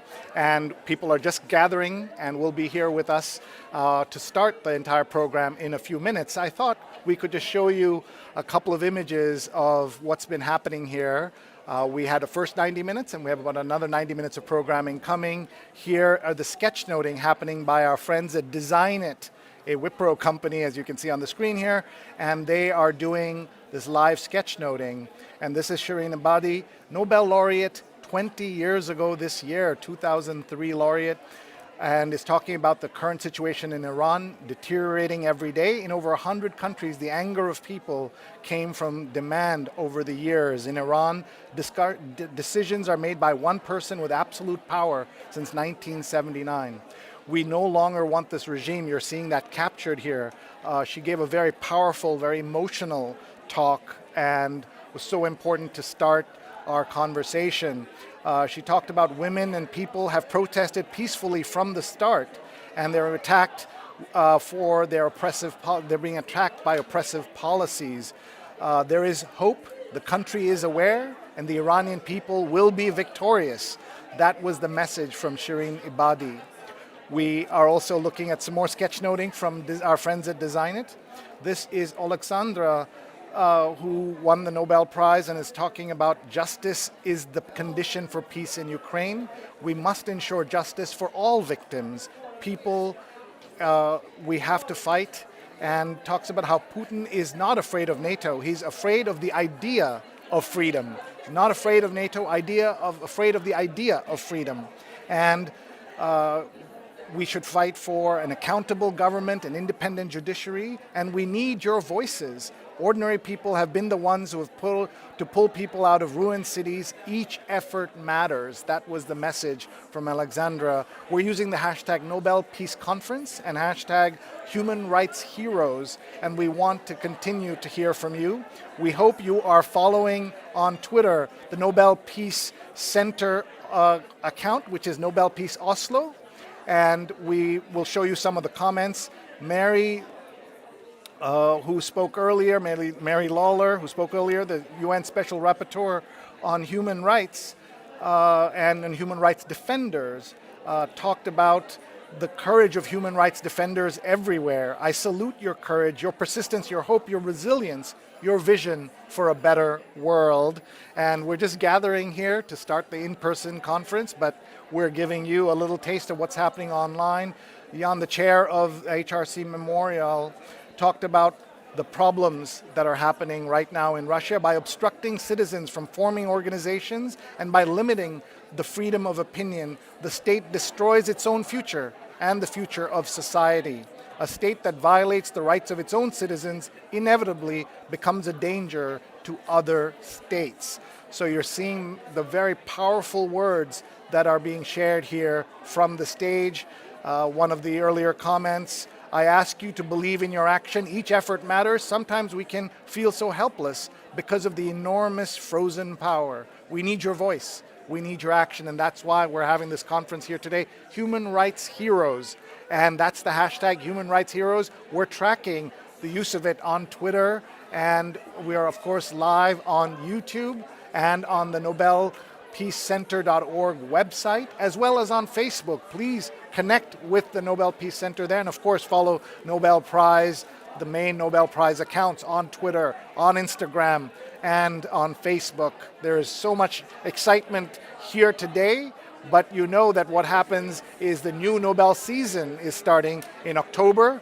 The prizes will be announced, and in December there will be a Nobel Week of celebrations as the winners are brought, the laureates are brought to Oslo and Stockholm. Oslo is the home of the Nobel Peace Prize, and you heard the mayor of Oslo talk about how proud she is that Oslo is the home of the Nobel Peace Prize. So we are going to continue tracking our hashtags, human rights heroes, as well as Nobel Peace Conference. And everybody's getting ready. They just had their coffee, and we're going to be back. We're looking for your comments and your posts, so please share and participate today. And we are going to start in a few minutes. Thank you very much, and keep posting. Please keep sharing your questions.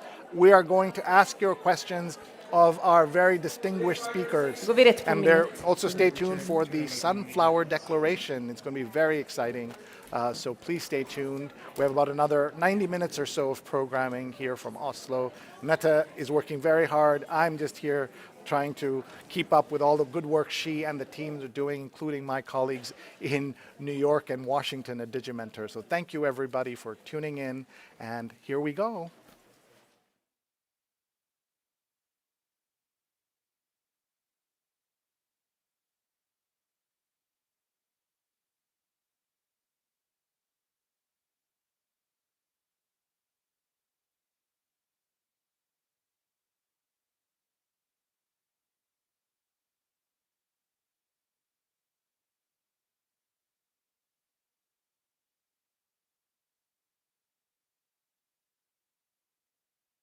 Welcome back to the Nobel Peace Conference 2023 Human Rights Heroes, live from Oslo. We are in the middle of our second session where we dive into the threats and obstacles human rights defenders meet. Let's hear from our digital host, Shirin Ebadi, in the back there. What has been going on during the break? Hello and welcome everybody back to the conference. Mette and the team are working very hard to harness the digital energy of people, hundreds of people watching around the world in dozens of countries. We're using the hashtags Human Rights Heroes as well as Nobel Peace Conference. Please continue sharing your posts. We are gathering them. We're going to see who's been posting and from where, and we'd love to have your voice in the official record of the conference. One of the things we were able to do is to show Ingvild the sketchnoting that's been happening from our colleagues at Design It. It's been so nice to be able to display those. I'll see if I can show you one right now. This is something that there are 3 artists live in the room who are posting, and they're taking the essence of the conversation and putting it out there. And you can see Oleksandra's comments. We need your voices. Ordinary people have been the ones to pull people out of ruined cities. Every effort matters. We'll continue monitoring the global conversation and, of course, the very important voices right here in this room. Thank you. Thank you, Sri, and thanks to all of you who are following us online. It's so great to know that people are with us from around the world. And here in the room, we have 18 speakers from 9 different countries, which is also quite impressive, I think. So, for the next 1.5 hours, we're going to hear from more human rights heroes. And now the question that we ask is, what happens when human rights of the few seems to collide with the interests of the many? And how is it to be in the forefront of that battle? The 2 people we shall meet now, they both have first-hand experience with these questions. Rigoberta Menchú Tum, who was awarded the Nobel Peace Prize in 1992 for her struggles for justice for the indigenous peoples of Guatemala, has become an icon for indigenous peoples across the world, and also for the Sámi population here in Norway. So I think that having her in the same conversation as the Norwegian activist Ella Marie Hætta Isaksen, who has, among a lot of other things, been in the forefront of the Fosen battle here in Norway, will be very, very interesting. And to lead the conversation between them, we are lucky to have Aili Keskitalo, who is a political advisor at Amnesty International Norway, but also the former president of the Sámi parliament. So I leave the floor to you. Urit Wapachat. Dear sisters, even if you come from different generations, from different peoples, and from different parts of the world, you have, I believe, very much in common. You are both grassroots activists, female activists, that have succeeded in becoming voices of your peoples and your generations. You have both published books that tell stories about yourself and your peoples. And in your books, you try to explain the needs and the rights of your people and other indigenous peoples that might sometimes, or rather often, come in conflict with interests of the majority and the powers to be. And I find this fascinating. Rigoberta Menchú Tum, I remember very well when you were awarded the Nobel Prize in 1992. It made a deep impression on me as a young indigenous woman. It taught me something about the very difficult situation of indigenous peoples in Guatemala and the Americas, and it was coincided with a 500-year celebration of Columbus' so-called discovery of the Americas.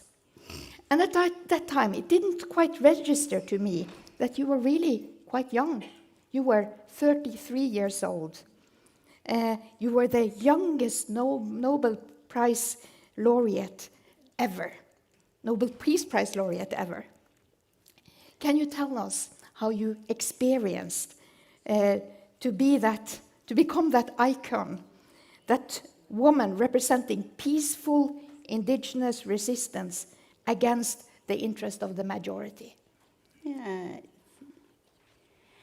Muchas gracias. Yo quiero agradecer en primer lugar al Centro Nobel de Paz. Thank you to the Nobel Center of Peace for this opportunity, and also say thanks for the Nobel Committee that gives me lights, this hope with the laureates of the Nobel Prize. Congratulations all my colleagues that are here and those that are in field battle every day. For me, it's an honor to represent the voice of over 5,000 people and indigenous people shared in 90 countries in the world. We are 480 million people.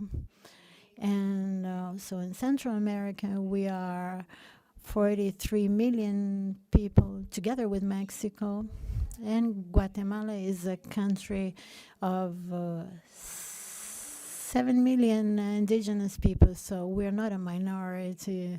First of all, we're not a minority, and no one likes to be called a minority in this world.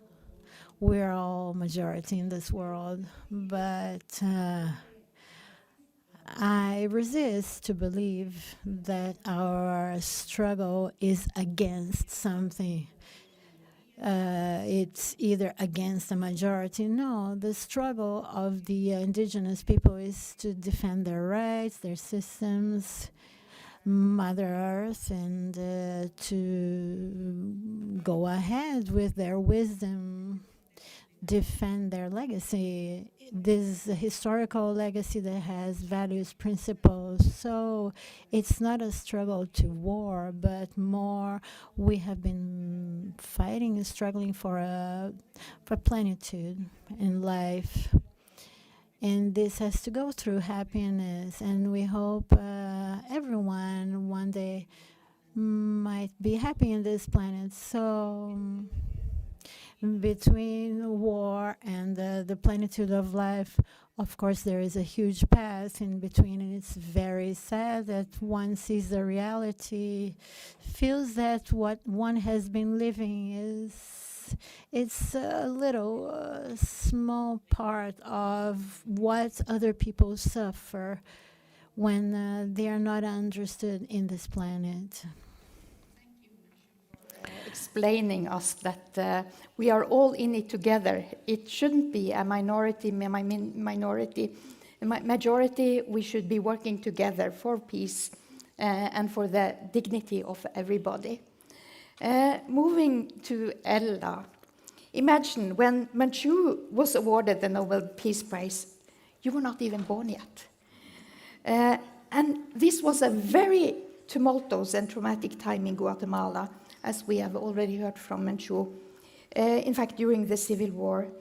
But the Sámi history, even if it's very different from the history of indigenous peoples in Guatemala, this year we have learned so much about the Sámi history and the sometimes very harsh assimilation policies of Norway towards the Sámi and some national minorities through the report of the Truth and Reconciliation Commission.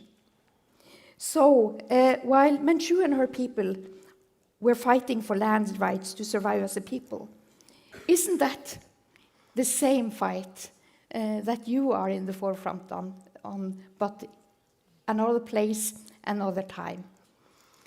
Yeah, exactly. First of all, I want to say thank you all for having me. And in the introduction, I was introduced as a Norwegian activist. I am not.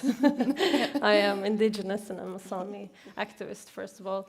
In rooms like this, it's always hard for me to find a balance between acknowledging the obvious levels, different levels of privilege.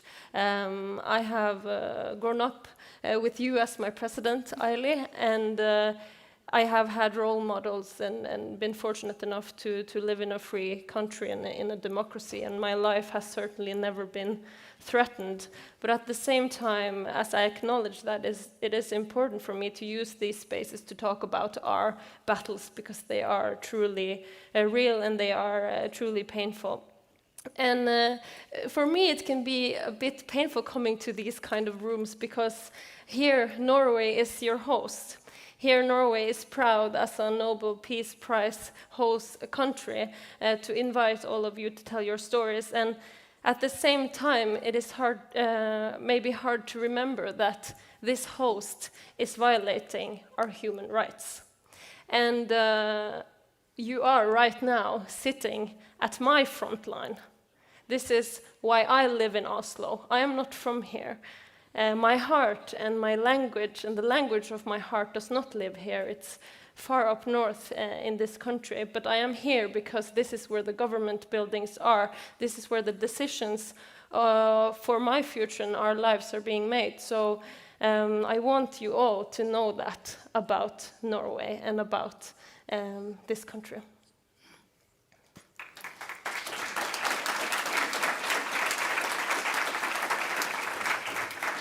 Thank you, Ella, for reminding us that all is not always well in the state of Norway. Moving over to Menchú again, after receiving the Nobel Peace Prize, you visited the Sámi people. You visited my hometown, Vårgårda, where Ella Marie's mother is from.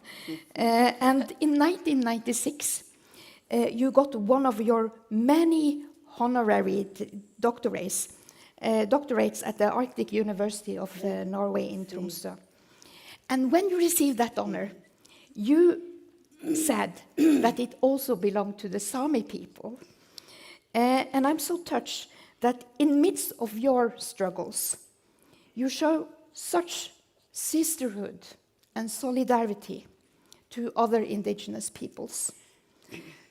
So let us talk a little bit about your hopes for the future in Guatemala and in the world. Do you have a message for authorities in states where indigenous peoples live, like Guatemala and Norway? Gracias. Thank you. En todas las In all communities, we have been going through problems for landmarkings, persecution, criminalizations of their leaders, and often talking about development and saying that indigenous don't want development, but we have never been asked, what do they understand by development? So only the feeling of developing themselves, but we lived in an era of the genocide, the tortures, disappearings. My mother, she is still considered disappeared. I have never found. My brothers, my father, when will they return? those imaginations, the most cruel imaginations have we lived, actually. So when we meet another group like us, we don't want them to experience again the same problems, so the same problems could be solved in the same way. And so many people in prisons that have never known why they were condemned, not because of war. A war, we know that the first characteristic of a war is that the civil population suffers more. They kill innocent people. Those are the first victims. The second victims are the fights among their own civilians, their own brothers fighting against brothers. This is the hate between them. This is very sad. But when we see the indigenous people, there is always a silence. It's a drop of water that falls, a drop of violence due to racism, discriminations, hate. So the consciousness of a person, it's an universal issue. I don't think that any activists of the human rights don't have this consciousness. All of the people that I have met that fight for those rights, the rights of women, for example, the women, we're very similar in the indigenous people. Even if we are a majority, our rights, they're not counted. So what's the hope? The hope is that our struggle will leave a mark in the universal consciousness. So we're gonna leave this drop. The youth, the youngsters can already read about this, the history. They hear the testimonies. They can learn of what happened to their ancestors, grandparents. They do have a contemporary memory. I find the contemporary memory very important in art and culture, etc. So in the academic world, I am a huge academic now because I have many doctorate degrees, and thanks to Tromsø, I also have a doctorate degree. And I am Norwegian because Norway and myself, we have this love relationship due to their people, the people that have been together with us, but the youth. I find myself like a teenager of 16 years old, together with the indigenous youth. Not only the Sámi, I want the Sámi youth I want them to have the self-esteem, learn the values and wisdoms from their grandparents, from their ancestrals. And I want the Mayan people to feel the science from them ancestors in their veins. We are a time tunnel. And I am a life philosopher because I really truly believe that we can live in a very short time, the human being, but we want to live everything, destroy everything. So that's why I say no to the weapons, no to the wars.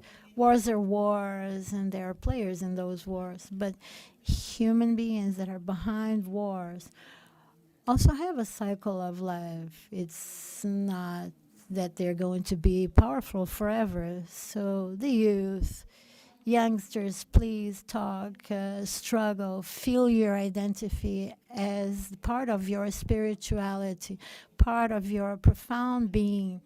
And violence, yes, violence, we have to put a name on violence. You have to typify it to show that it's a crime, prove that it's a crime, and crimes must be judged and punished. So if we want justice, let's judge the crimes. Since in my time, forced disappearing was not characterized as a crime, and today it is a crime against humanity.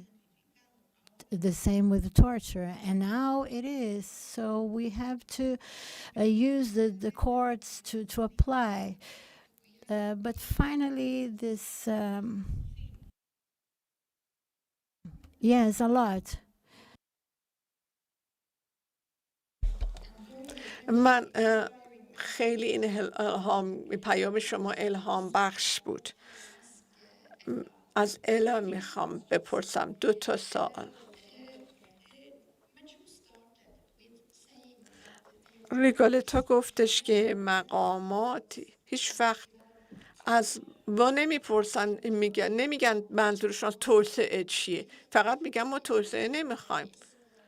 اگه شما چی Ask you what development was. Would you have an answer for him? Putting me on the spot, Eileen. Well, certainly development after some time isn't something that I associate with anything positive, and that's because of the terms. On whose terms is development going to be happening? And development tends to exclude and not include indigenous voices and indigenous development. That would be interesting. What is that? And I think capitalism and I think patriarchy has taught us that every day we should grow and grow richer and develop more and steal more lands to build. And I think development for me, or the goal for me, is to leave the land where I have walked the same as I found it, so that the future generations will have the same benefits that I did. That is development for me. Yeah. And development for me would to see more Sámi children growing up to be young Sámi human rights defenders like you. That would be development. But also, like Dr. Tum here talked about, like having the space and freedom to actually learn from our elders and actually do what is our purpose in life, and it is to keep the traditional knowledge alive. And right now in Norway, the state of Norway and the government is preventing that from happening, because they are forcing reindeer families to go and defend their rights to even live off of their traditional lands. They are forcing them into courts. They are forcing them into discussions that they never should have needed to have. And even with the Supreme Court ruling of Fosen, where we have won, they need to go and discuss with their oppressor to find a solution. So all of this time, in a time in the world where we need this knowledge more than ever to solve the climate crisis and the nature crisis, we are being stolen from those moments and not being able to carry on our legacies, which really is our traditional, very valuable knowledge. Yes, it's...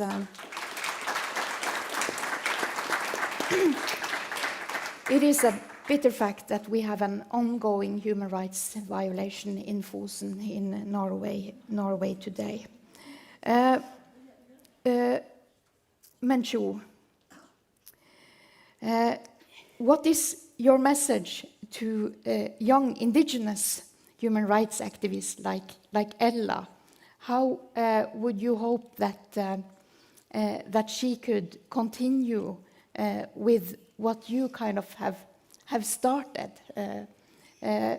You mentioned indigenous values and how indigenous children and youth should learn about indigenous values, because that is wisdoms that is important not only for indigenous peoples, but for everyone living in the world. Yo creo que hay algunos I think that there are some basic and important principles that are already recognized, the individual values and the collective values. This is the basic principle for us, the indigenous people. It is not impossible. It's not possible that selfish people, individual values that think they have achieved everything. No, we have to grow also in the notion of the collective rights, because we are sons of one collectivity, and also learn at schools academically and also have a life school. I have learned a lot from my school of life, also about the stones in front of me and struggling in life. The human rights, we cannot classify them in a life, but the human rights is the dignity in a totality. So to understand diversity and accept the adversity and being a child of diversity, it's a strong value of the indigenous people. The Mother Earth, we get cure from Mother Earth. When I have frustration, I go to a mountain, I breathe, I ask for power, I use the lights of the sun, I use everything, because many people, we have many frustrated people, and not only indigenous, there are frustrated indigenous, but there are young people, women that live domestic violence. To be an activist for freedom and for life, you also have to grow spiritually. And I believe that we live in this risk that we have so much hate around us, and we can become spiritually poor. So what else can I say? Only that I wish that people can decide what they can do, and whatever they decide doing, do it. Not tomorrow, but today. Tomorrow is another day. Today, do whatever you can. For example, our brothers here and sisters have been speaking about the struggles, the wars. Unfortunately, the wars have been the passion of humanity, the nuclear weapons, military systems. Soldiers are human beings that are behind those wars. There are no reasons to get that the weapons have to win, but the reason and the consciousness of the human beings. She has the opportunity to be a master of the consciousness. Struggle, fight, do everything you can. Don't compare your struggle to anyone else's. You can do what's in your hands to do. What you can't do, other people might do. Other people will do this for you. And this is what I think. To be more pragmatic, less radical. Otherwise, we die. We die of frustration, of nerves, of the liver, and many other diseases.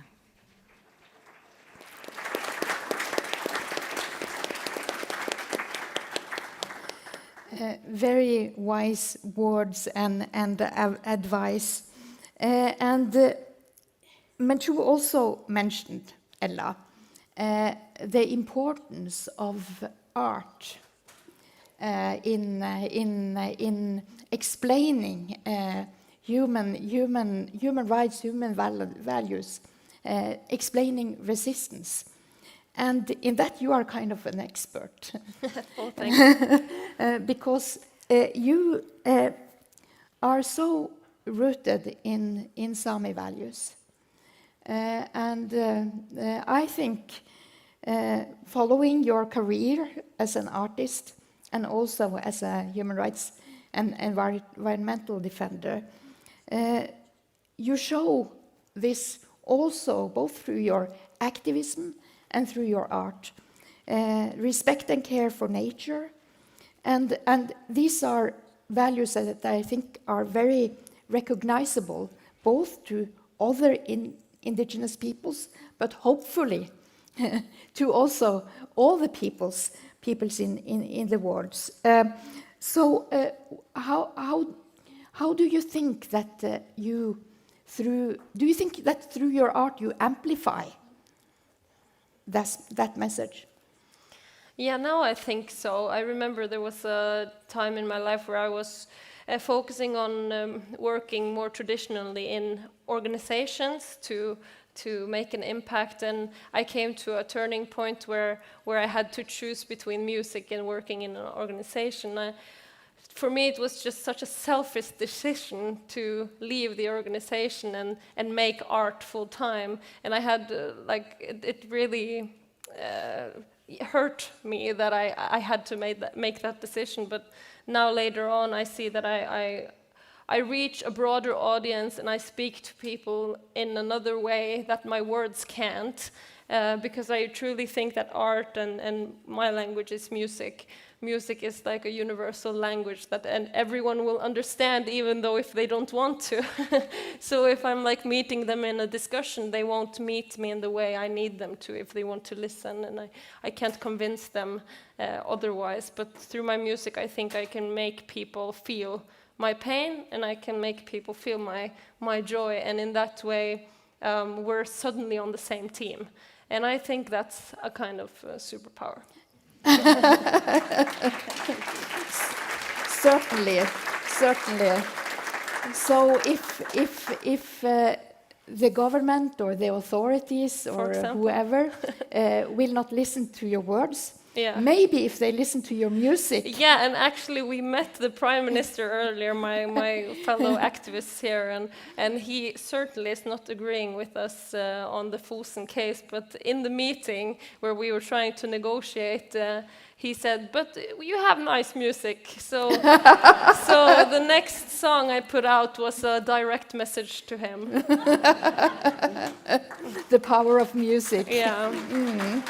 Yes. Well, thank you, Ella, and I'm asking everyone to listen to Ella's music to get the rest of the story. Thank you.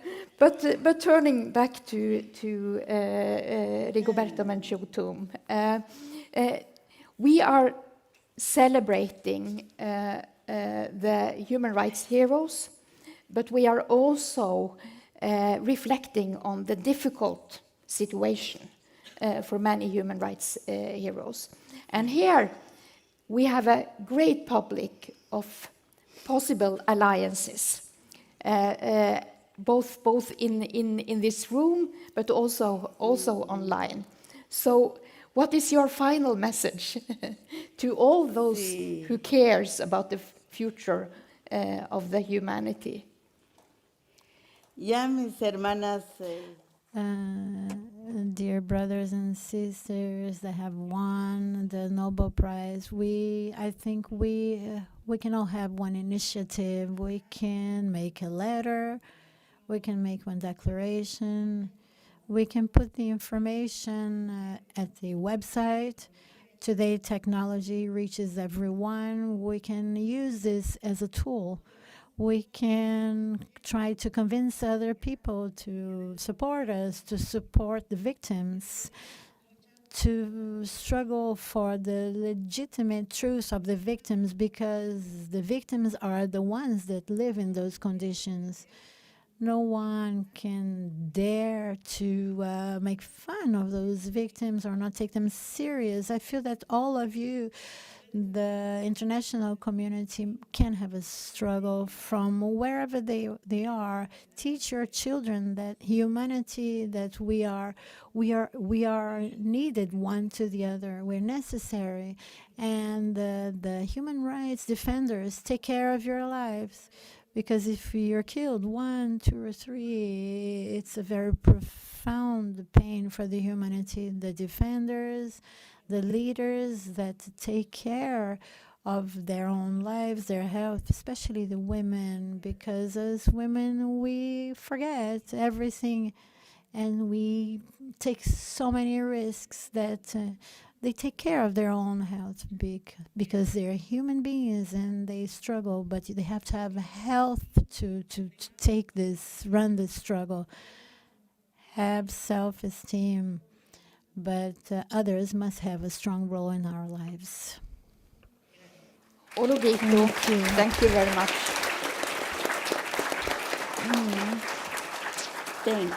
Ella, Menchú, thank you both for a very inspirational conversation. Thank you.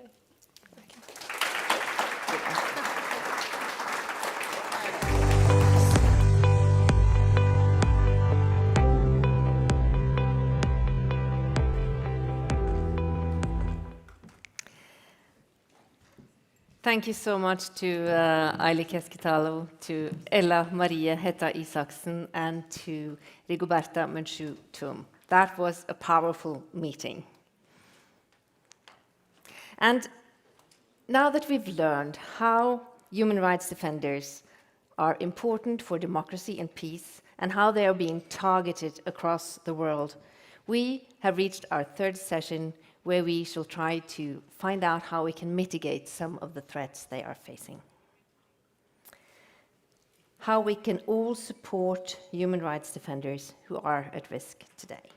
And to open this session, I'm so glad to have the woman who, on behalf of her husband, Ales Bialiatski, who is facing 10 years in prison, received the Nobel Peace Prize here in Oslo 9 months ago, Natalia Pinchuk.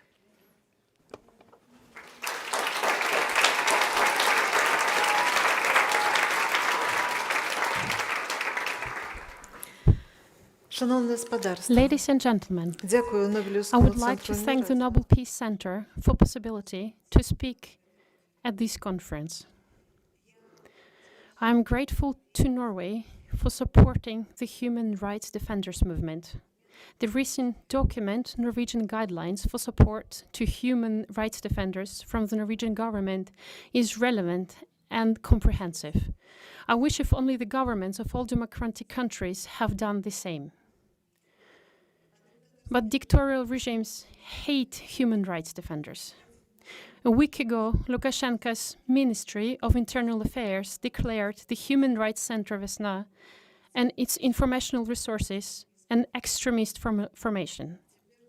Now even readers of their social networks can face persecution, and the human rights defenders who are in prison face an even harsher conditions. Unfortunately, the Western world rarely notices Belarus. Therefore, I will emphasize that Belarus is not Russia. Lukashenko is not Belarus. The free Belarus is the one that is genuine, open, and it chooses European democratic way. These are those ordinary people that did extraordinary things in 2020 and surprised the world as millions of Belarusians took part in peaceful protests against brazenly falsified elections. The Belarusian society still hates the dictatorship and has never agreed to its territory being used by Russia for the aggression against our good neighbors, Ukrainians. And it resists this as much as possible, including through partisan actions. That's why today this free Belarus is attempted to be destroyed and crushed. Among imprisoned are elderly, chronically ill, and mothers of many children. Relatives and friends of activists and leaders are taken hostage. People are sentenced to unimaginable terms, up to 25 years. People are holding on morally, but they're destroyed physically, that's why. People are dying in prisons like the popular artist Aleš Pushkin. Due to conditions in prison, a healthy person developed a perforated stomach ulcer, and despite the terrible pain, he was refused any timely medical help. This is, in its essence, another murder. In 2021, Ales Bialiatski knew that sooner or later he will be arrested again. However, he felt morally obliged to do everything possible for the release of already imprisoned human rights defenders and set an example for others. After the arrest, I was allowed to see him only 1 year later. The visit was through the glass. Ales was very positive and optimistic, even though he realized the dangers he was facing. I don't know when we will see each other again. They won't be able to break him morally because he has a mission. This helped Ales to endure the previous imprisonment by Lukashenko for 10 years ago, and it supports his spirit now that he turned 60 years behind the bars. Since his youth, the times of communist dictatorship, Ales dedicated his life to the struggle for fundamental human rights, the right to be free, the right to choose the government, and the right to be yourself. Now, right before me, in the previous panel, Honorable Rigoberta Menchú and Ella Marie Hætta Isaksen talked about the right to an identity is one of the most important human rights. Lukashenko's dictatorship continues to strip Belarusians of all their rights, including the right to an identity in favor of Putin's Russia. Thousands of civil organizations were shut down, including all those involved in the revival of national culture and language. Teachers, writers, journalists, musicians, and artists are in prisons. This is how this space is cleared so that the Belarus could be used as a platform for Russian revanchism. Did the awarding of the Nobel Prize change the situation of Ales Bialiatski?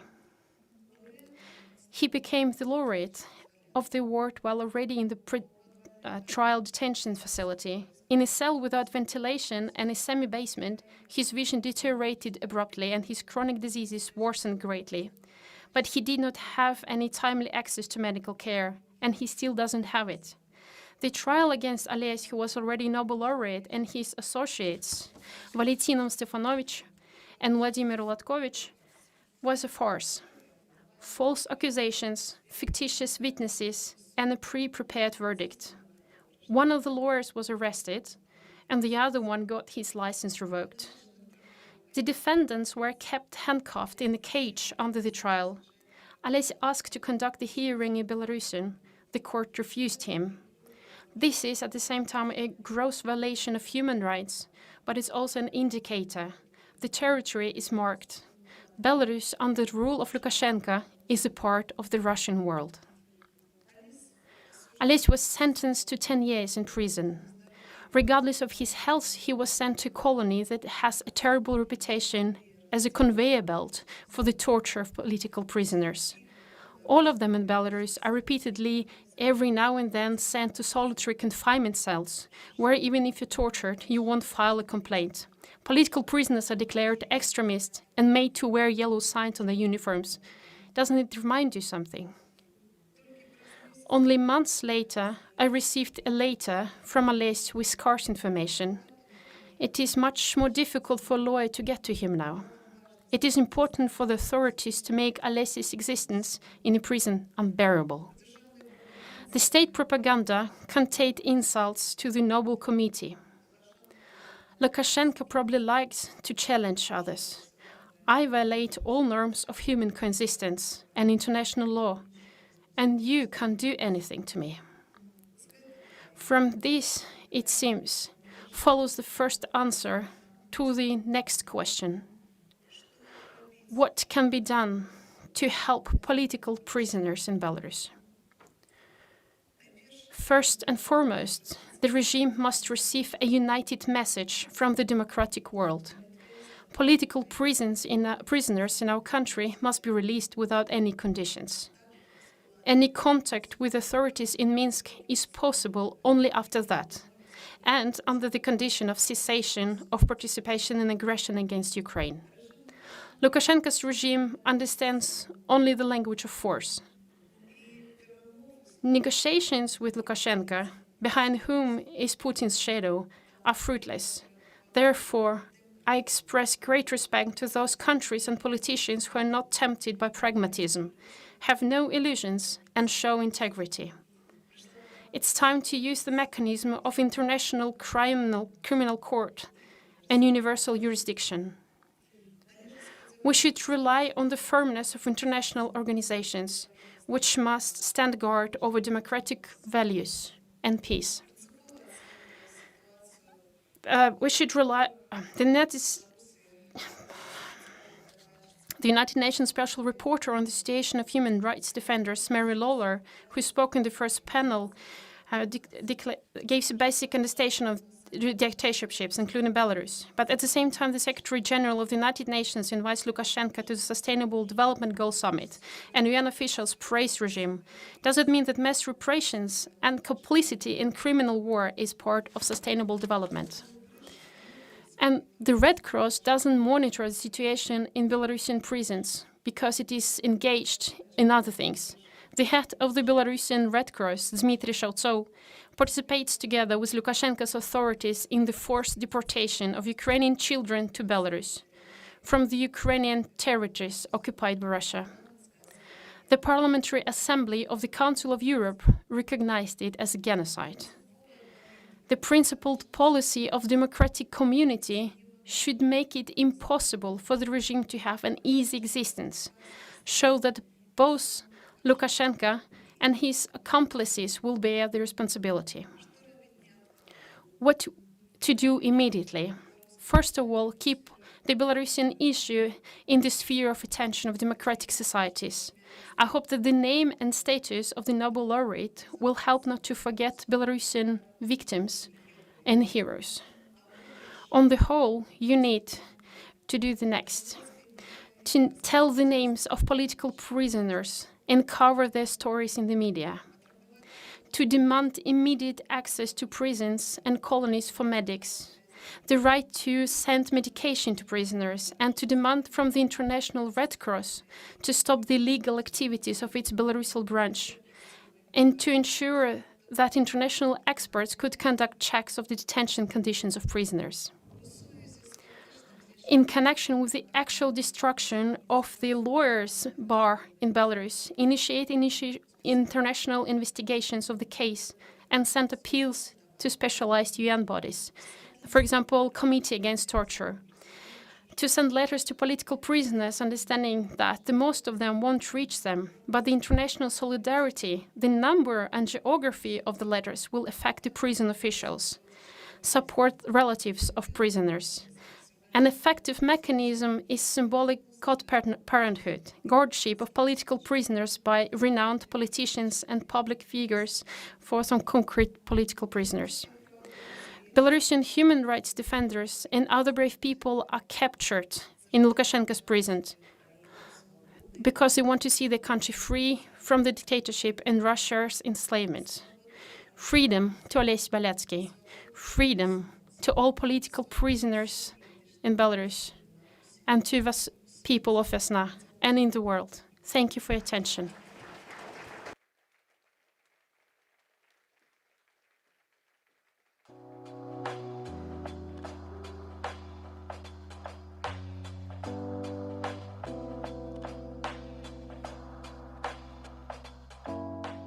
On behalf of your husband, Ales Bialyatsky, who is one of Belarus's 1,400 political prisoners.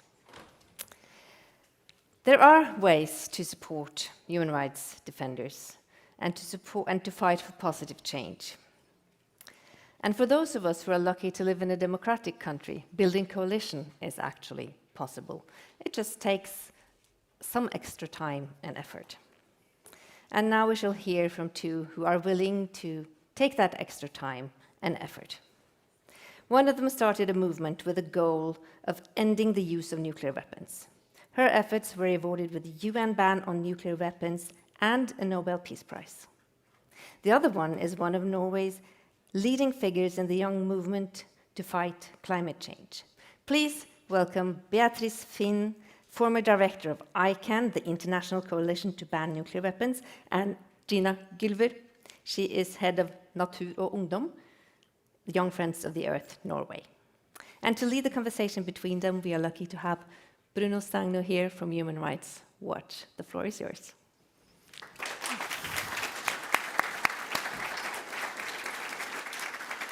Thank you, Ingvild. Yes, how do we get from the one to the many? Mary Lawlor mentioned Václav Havel earlier. Václav Havel spoke about and wrote about the power of the powerless. Oleksandra uses the term, how do ordinary people get to do extraordinary things?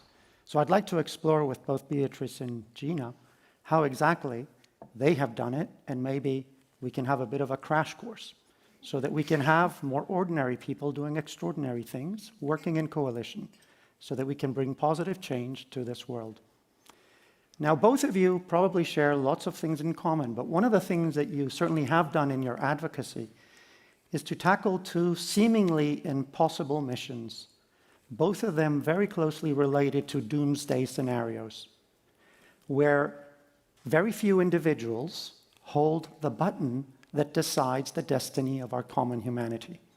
In your case, Beatrice, it's about nuclear weapons, where we have 9 nuclear states that have 13,000 warheads in their different silos.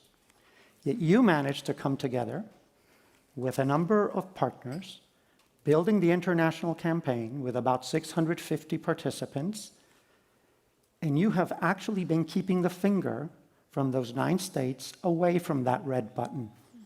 How did you manage to transform citizens into people who could actually push states to negotiate and ratify a binding treaty to ban nuclear weapons? It's a tough question. Thank you so much for having me here. It's been an incredible day and such inspiring speakers. And throughout when we talked, I've been thinking a lot about it. And just the theme of this conference, Human Rights Heroes, I think it's really important that we reflect on the fact that most human rights heroes are not seen as human rights heroes, right?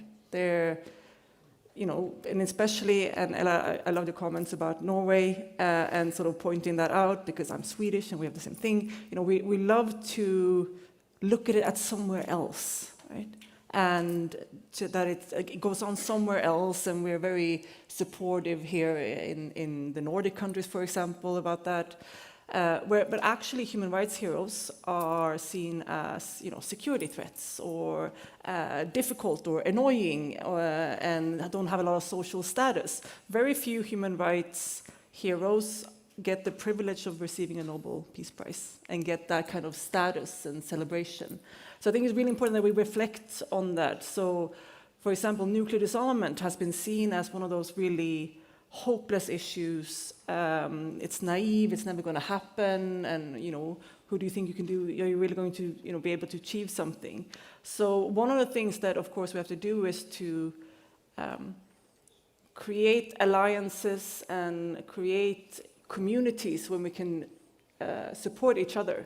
When we can work together. I think that's really the recipe of, first protecting human rights defenders, making sure that they have communities around them, that we're not alone in this fight. I think that's one of the biggest challenges, feeling completely alone and abandoned when inevitably the powerful that you stand up against are going to come after you and criticize you. So you need a community.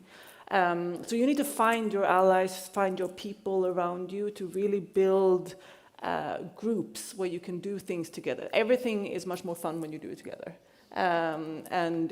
That's really something I think that we have to do. And also these issues, whether or not it's a human rights situation in a country, if it's massive global catastrophes like nuclear war, climate change that feels like it's getting warmer and warmer by the day, we have to also find joy in this kind of work.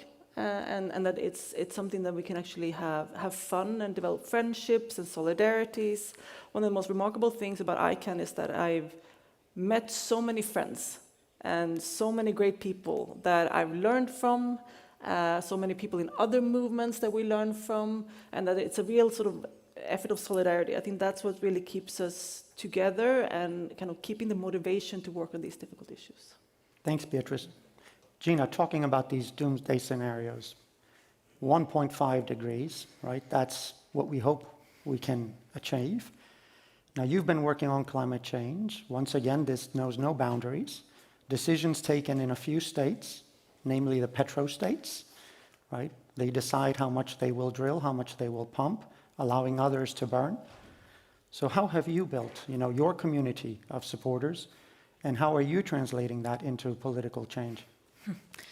Tough question. I've been working against climate change for the past 10 years, so it's been almost half my life. And it's weird working with it in Norway, because we see ourselves, as we've been talking about, as this green, great country, but actually we are one of the countries fueling the climate crisis with our oil production. And then it also is quite hard to start those conversations in Norway, because that is such a big part of our identity as a country, the oil production and oil industry. And Norway is also on top of the country the countries where people doesn't believe in climate change. So that's a tough point to start. We're together with USA and Saudi Arabia or something. So we have a huge issue, and we have problems communicating it and communicating the crisis in it. So of course, I feel like we've tried everything for the past 10 years and many years before I started. And building alliances has been one of the most effective measures, because we need to bring people on board in this gigantic transition that we're going through. We're building another society, and people are worried what society will be, if there will be a place for them in that society.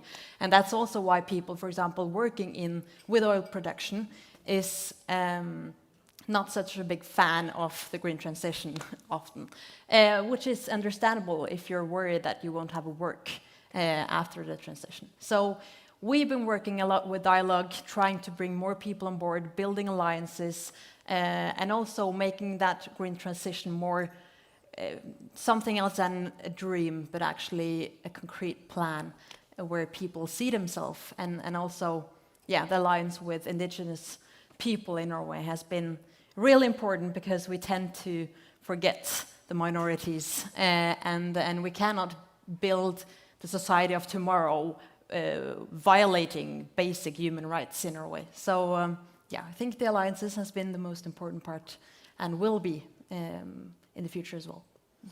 We were talking sooner about at times the uneven burden that is put on human rights defenders to actually come up with the perfect plan in order for politicians to be able to act on them. Can you both talk about that uneven burden? That why is it that people who might not be scientists, might not be journalists, might not be military specialists, have to come up with a perfect plan, while politicians basically just continue to dibble and dabble? It drives me crazy. It's absolutely. Anyone who wants to do something good has much of a higher burden of proof and gets held to a higher standard than the people who are just being very cynical and saying that, the world is awful and nothing good is going to happen, and so let's just sit back and enjoy it.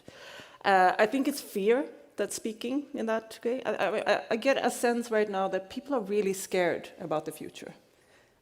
Whether or not you are in a country where there's war going on, for example, you're legitimately scared of that, but also in countries like, my own country, Sweden, for example, even the people who deny that climate change is happening, they know it's happening, right? We know things are getting worse in many ways. And I think that sort of fear makes it very easy to sort of cave into the cynical feelings about it. And then people who are coming with proposals and saying we have to do something, it becomes a bit provocative because it's challenging them. And it's telling them that, no, we have to do something. And they don't want to hear it. So they kind of get aggressive and complain about the way we argue, or is this the right method or not? I don't know how many times people have said well, you shouldn't do this strategy, you should do that strategy instead. Would you listen more if we did it another way? And I think that with climate change, you shouldn't be doing these civil disobedient actions, for example, you should peacefully protest and in a way that doesn't bother anyone with power. has that worked before? So it's really infuriating, and I think you have to develop a lot of thick skin in this field. And again, that's why the community matters. Every time I attend a lot of meeting with, all the NATO people and the generals and the military dudes telling me that I'm wrong about everything, it affects you, and you get really uncertain of your own arguments and feeling sort of worried about that. And then you go to the events where people are on your side, and you kind of remember, like, oh yeah, we're many, and actually, I'm not crazy. Like, this actually makes sense. They are the ones who are wrong. So I think it's really important that we don't let that drag us down, and then we also constantly focus on the politicians. Both in nuclear weapons and on climate change, I constantly see people asking, media want to report about how bad things are. They want to report about the problem, and very rarely about the solutions on the table. And that's one of the key things, right? We don't need to ask more activists about climate change. We need to ask the politicians, what is the plan? Same thing with nuclear weapons. We can have all the experts talking about how bad the situation is and how it's getting worse. But what is the Prime Minister of Norway? What's the plan for getting rid of nuclear weapons in this world? What is the plan to get rid of Russia's nuclear weapons, for example? How are we going to move forward with this and solve this big problem we have? And why, so we need to kind of pivot it back. It's not us, we are not the decision makers, actually. We're just trying to raise awareness about it. We have to focus on the politicians, and they are the ones who have to answer so tougher questions to them. I totally agree. And I had this really weird experience where I was on the phone with a journalist, and he was saying, like, well, your organization has existed for 50 years, and the world is right now kind of going to hell, so what are you doing wrong? Which is crazy to put that responsibility on an organization, mainly organizing people who are like 17 years old and still in high school. But that is actually kind of what it feels like, that it is our responsibility, and it's just so unfair. But still, we have taken that responsibility and are making a change. And the one thing I could say to that journalist is, you can be sure that if we were not here, the world would be a much worse place. So I know that we are having an effect, making change, and at least the politicians are not. And it is crazy that they can just stand by and watch this crisis happening without being confronted with it. And in Norway, we've had, of course, all over the world, a summer with extreme weather and catastrophes every week. And in Norway, we are lucky to not be that exposed to climate change right now, but we've had this extreme weather and floods and people losing their homes the past month. But media and politicians aren't talking about this as a consequence of climate crisis. We aren't talking about how we can reduce emissions, what we're going to do with our massive amount of oil. And that is so weird that that link doesn't exist even in 2023. So, Gina, if I may, we are just a couple of months away from COP28, which will be hosted by a petrostate, United Arab Emirates, a country which doesn't have a fawning human rights situation. How do you continue to find hope that we are going to attain those climate change negotiations that will have a meaningful impact in light of the fact that the petrostates still continue to carry tremendous weight within the negotiation process, and that civil society at times has difficulty in being able to insert itself in these discussions?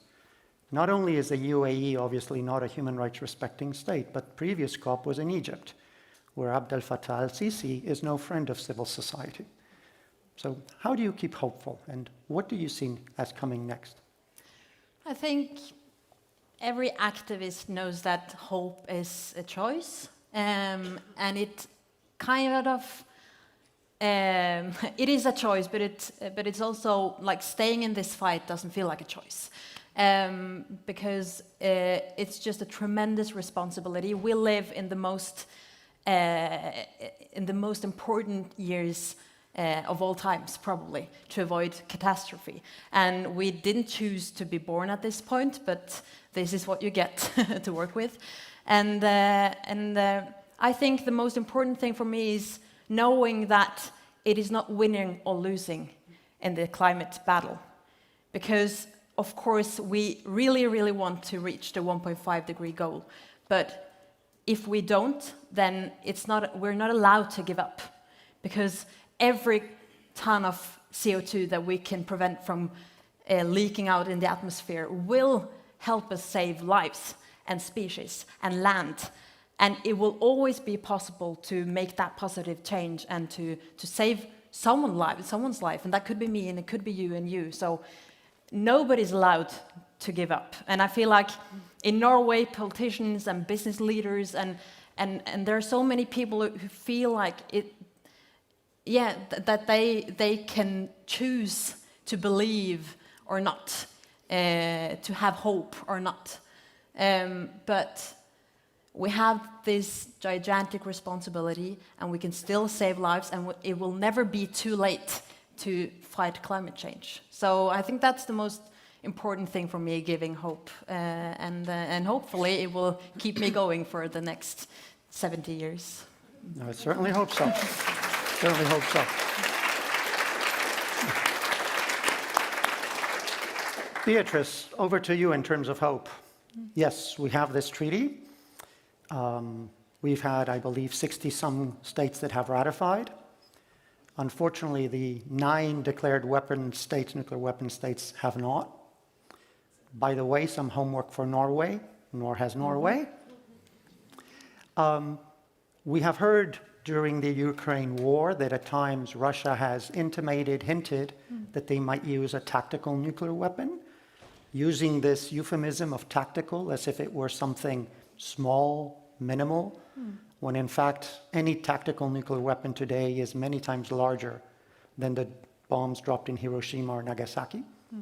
So how do you stay hopeful in terms of what is happening just, well, not too far? It depends on which day, right, and how you wake up, in which mood. I mean, I think it's very easy to get depressed and cynical in this field and feeling like there is no hope. But I always tend to think that that is what the people who want status quo wants me to feel like. They want us to give up hope and not feel like there's no point of it. Because I also see how much just a few individuals can achieve if they work together. And as an example for that, the Treaty on the Prohibition of Nuclear Weapons was negotiated by around 120 governments. You have around 95 that have signed the treaty, 68 I think have ratified so far, keeps growing steadily. And of course, the 9 nuclear armed states have not yet signed it. And we're working on that. But also, it doesn't mean that it doesn't have an impact. These kind of instruments and the work that human rights heroes are doing, even if the governments keep saying no, it still impacts them. And I find it really, we must not lose hope of how norms and international law actually impact all governments, democracies or not. When the full-scale invasion, when Russia started a full-scale invasion of Ukraine, I woke up that morning and just feeling like, this is so horrible, and it's evidence that they just don't care about all the rules and norms and stuff. But then you see also how they're fighting really hard to justify it, making up lies, trying to navigate, well, the US did this then, and trying, because they understand that you can't just do whatever you want. You have to kind of at least pretend like you're following some kind of rules. And it's depressing, right? And it's really awful to see it happening. But I think we should also take heart in that they are at least trying to have to fake it, right? And trying to pretend. We saw that with Syria, for example, with chemical weapons at the same time, that they're trying to have to kind of figure out how to blame some non-state actors, for example, for the use of chemical weapons. And that to me is evidence that the normative work works, and that it really has an impact. So the activists that pushed forward with the Treaty on the Prohibition of Nuclear Weapons, the use and the threat of use of nuclear weapons is prohibited under international law in this treaty. So when Russia then explicitly launches this full-scale invasion under the threat of nuclear weapons to intimidate us, to make us not dare to fully support Ukraine in this. That's illegal under international law. And what we could use then was to rally the countries that have signed the treaty, and some of them are close allies to Russia and have not strongly condemned the invasion, but they could condemn threats to use nuclear weapons. So we worked with them to really push them on that, to really get them to say that threatening to use nuclear weapons is unacceptable. And what we could see was this sort of wave of other countries, even China said that, and had India saying that. And that comes back, and Putin needs allies. He's desperately trying to figure out allies. So the work that some activists did, even though China hasn't signed the treaty, Russia hasn't signed the treaty, the US hasn't signed the treaty, still managed to influence them and makes it sort of, and I think that Putin was a little bit taken aback. What do you mean I can't do this? What do you mean I can't just threaten it? Why are people getting upset with me? And immediately backtracked and trying to pretend and gaslight us that they weren't threatening to use nuclear weapons. So I get hope from seeing how a few regular people like you in the audience actually shifted the perspective on that because of this work. And imagine what we can do if we many more. Well, thank you both for your courage, your advice in fighting these doomsday scenarios. And let me turn it over to Sri, who I believe is still engaging with the conversation, either online or with the audience here. Yes, we're hearing from folks all over the world. Thank you for this amazing conversation on the stage. We have a question we're going to bring to you, but just want to share some of the comments. Nargis says, thank you for this great conference. Vivekananda, warm greetings from Kolkata, India. Ukraine's brutality by Russia, all human rights abuse by states, terrorists, political and religious fundamentalist organizations in the world need to be stopped now. And the question here is from Charles in Zimbabwe. Why doesn't the global community introduce curriculum about peace in schools? As a result of peace education, students can gain a better understanding of the cause and effect of harmful social interactions, as well as the skills to intervene to break the cycle of conflict and violence. So we'd love to hear, as part of your wonderful session around solutions, here's a question about education and schools around peace.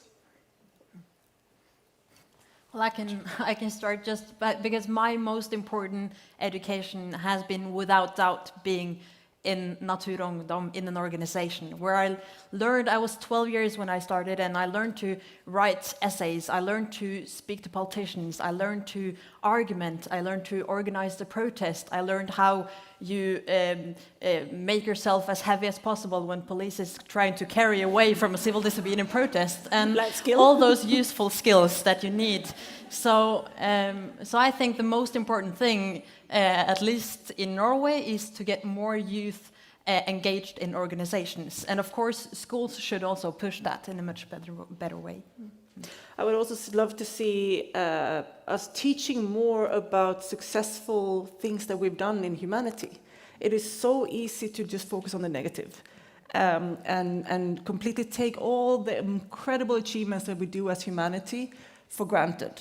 I think that the Nobel Peace Prize is one of those remarkable things that really celebrate something positive and people doing things, because it's very easy to kind of ignore those achievements, take it for granted, and then go back to focusing on the problem. And we know from science that our brains take up negative information, like I think 5 or 6 times more or something like that, than a positive news story. And I think people are under the impression that the world is awful and people are awful, and that's just not true. People are really incredible, and they do incredible things. And the problem is that when we can do really bad things, when we don't see the consequences, we don't get confronted with them, we think it's not going to happen here, for example, that's when we can get, or you kind of see structures instead of people. And I think, again, that's why human rights defenders, like bringing up the human stories, is so important for this. And I would love to see schools, telling more successful stories of movements that have achieved things, international law, peace negotiations that have succeeded, initiatives. And we as activists also have to be better at celebrating, which can be hard. When there's 100 bad things going on, you feel bad about celebrating something small, but we need to celebrate more because it's empowering. It makes people also trust that the work works, which it really, really does. So I think we could do a better job at educating people about all the successful things that are going on. Well, we are at time, but there are certainly many, many inspiring stories to tell. I would hope that by next year we can also tell the inspiring story that Norway has ratified the treaty Yes. and that Norway has been a constructive partner at COP28 and has not been socializing with its other petrostates. And stop the human rights violation on Fosen. Very good. Thank you all, and thanks for your courage.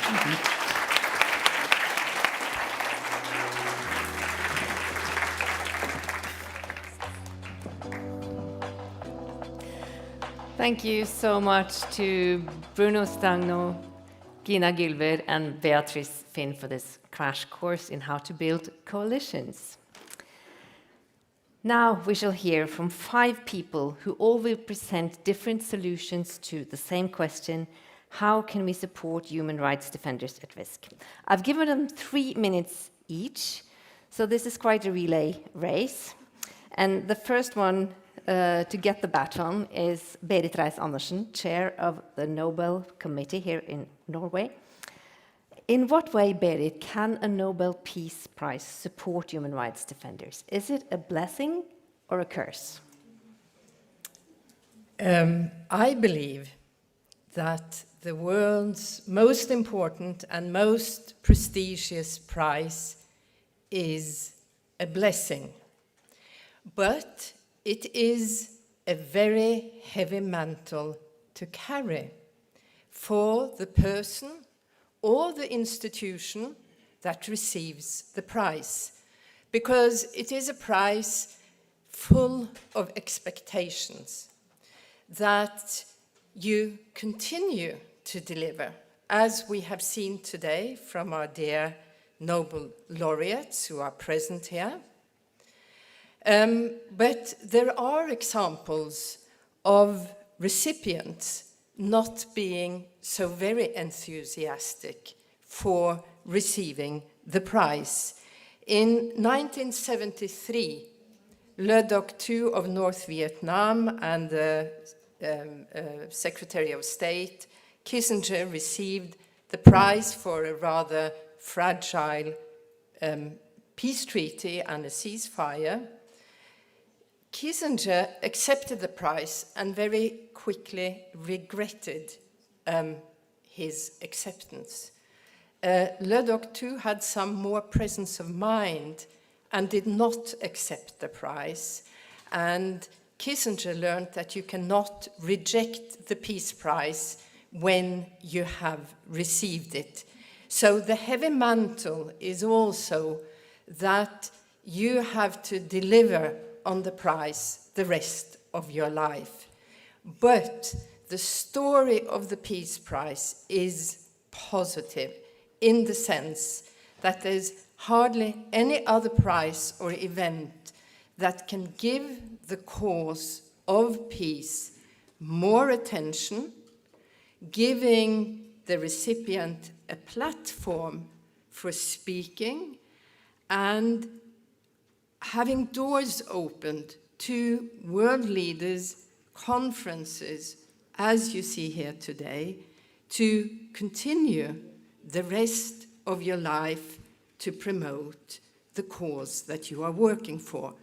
And of course, we often think about this. I have 20 seconds to tell a story that I was reminded of yesterday of Andrei Sakharov, who received the Peace Prize in 1975. And it had enormous consequences for him. He was a respected scientist. He was stripped of work, income, later pension. He received the Peace Prize. Repercussions became even harder. He was sent into inner exile to Gorky. And apparently it had destroyed his life. But by 1992, after Perestroika, Gorbachev, another Peace Prize laureate, Andrei Sakharov was in fact a member of the Russian parliament and sitting in the Duma and being a politician and criticizing what had been going on in the Soviet Union and at the present time, Russia.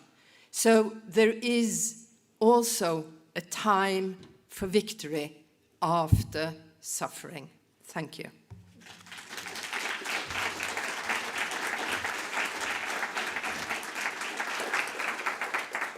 Thank you so much, Berit Reiss-Andersen. And from the Nobel Peace Prize, we shall move over to the Norwegian government. What can a country like Norway do to protect human rights defenders at risk when we operate abroad? State Secretary Andreas Motzfeldt Kravik, the next 3 minutes are yours. Thank you very much. Friends, ladies and gentlemen, distinguished Nobel laureates, it's an honor to be here and to speak at this conference.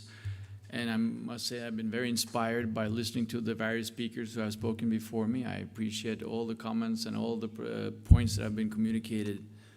So thank you very much for that. It's an honor to speak at this conference also in terms of celebrating all of those who are taking risks and personal risks when they are promoting and advancing various human rights issues and democracy issues. So we are very thankful and very appreciative of all those who are working so diligently and so hard towards objectives that we all agree to. As we know, civil society and human rights defenders are instrumental in order to promote democracy, development, and peace. Norway has a long-standing engagement for human rights defenders. We led the UN working group that drafted the Declaration on Human Rights Defenders from 1985 to 1998. With the adoption of the Declaration, UN member states for the first time recognized human rights defenders as the human right to defend human rights. The Declaration confirms that everyone, individually or in groups, have the right to protect and promote human rights. Since then, we have continued our efforts. Norway regularly presents resolutions at the UN to strengthen the normative protection of human rights defenders. And these resolutions also enable the UN itself to engage with human rights defenders. We also work with human rights defenders and organizations that offer capacity building, networking, and security training and advice to human rights defenders across the globe. In addition, our embassies play an important role. Last week, we launched updated guidelines for the Foreign Service's efforts to support human rights defenders. The guidelines represent an important tool for Norwegian diplomatic missions to become more familiar with the work of human rights defenders and facilitate their operations and the work that they do in order to carry out their objectives. The guidelines outline several possible measures to take, from meeting regularly with local human rights defenders and civil society, to raising issues with states, to observing trials and demonstrations, and carrying out prison visits. Some of the simplest measures may also be the most effective. For example, meeting with diplomats can offer visibility, and visibility may in turn reinforce their legitimacy and counter negative narratives, defamation and slander, which often presents violent attacks. Another example is using embassies as a safe space for civil society to meet. Last year's laureates are examples of how the human rights movement have taken root and flourished even under the most difficult circumstances. And I can assure you that Norway will continue to support human rights defenders and civil society as they work for human rights, democracy, and peace. And I thank you very much for the opportunity. Thank you. Secretary Andreas Motzfeldt Kravik. Next in line is Amnesty. The international organization is doing a lot of things to support human rights defenders, but today Secretary General Jon Peder Egenæs is here to talk about something very specific, namely safe cities, where human rights defenders at risk can come for a period of time to continue their work from a safe space. Oslo just became such a safe city, and Jon Peder, what is the experience with that? I'm not going to tell you that. I'm going to describe the thing, but I'm going to warn my hosts. By the way, thank you so much for inviting me. What I'm going to describe to you right now is, at present, a very small pilot project. But, as everybody knows, if you start something, you have to have a vision. And our vision is, and there are many who are collectively together about this, is that the breathing space city, as it's called, will make Oslo as famous as the Nobel Peace Prize. So we're out for you. We're out for you.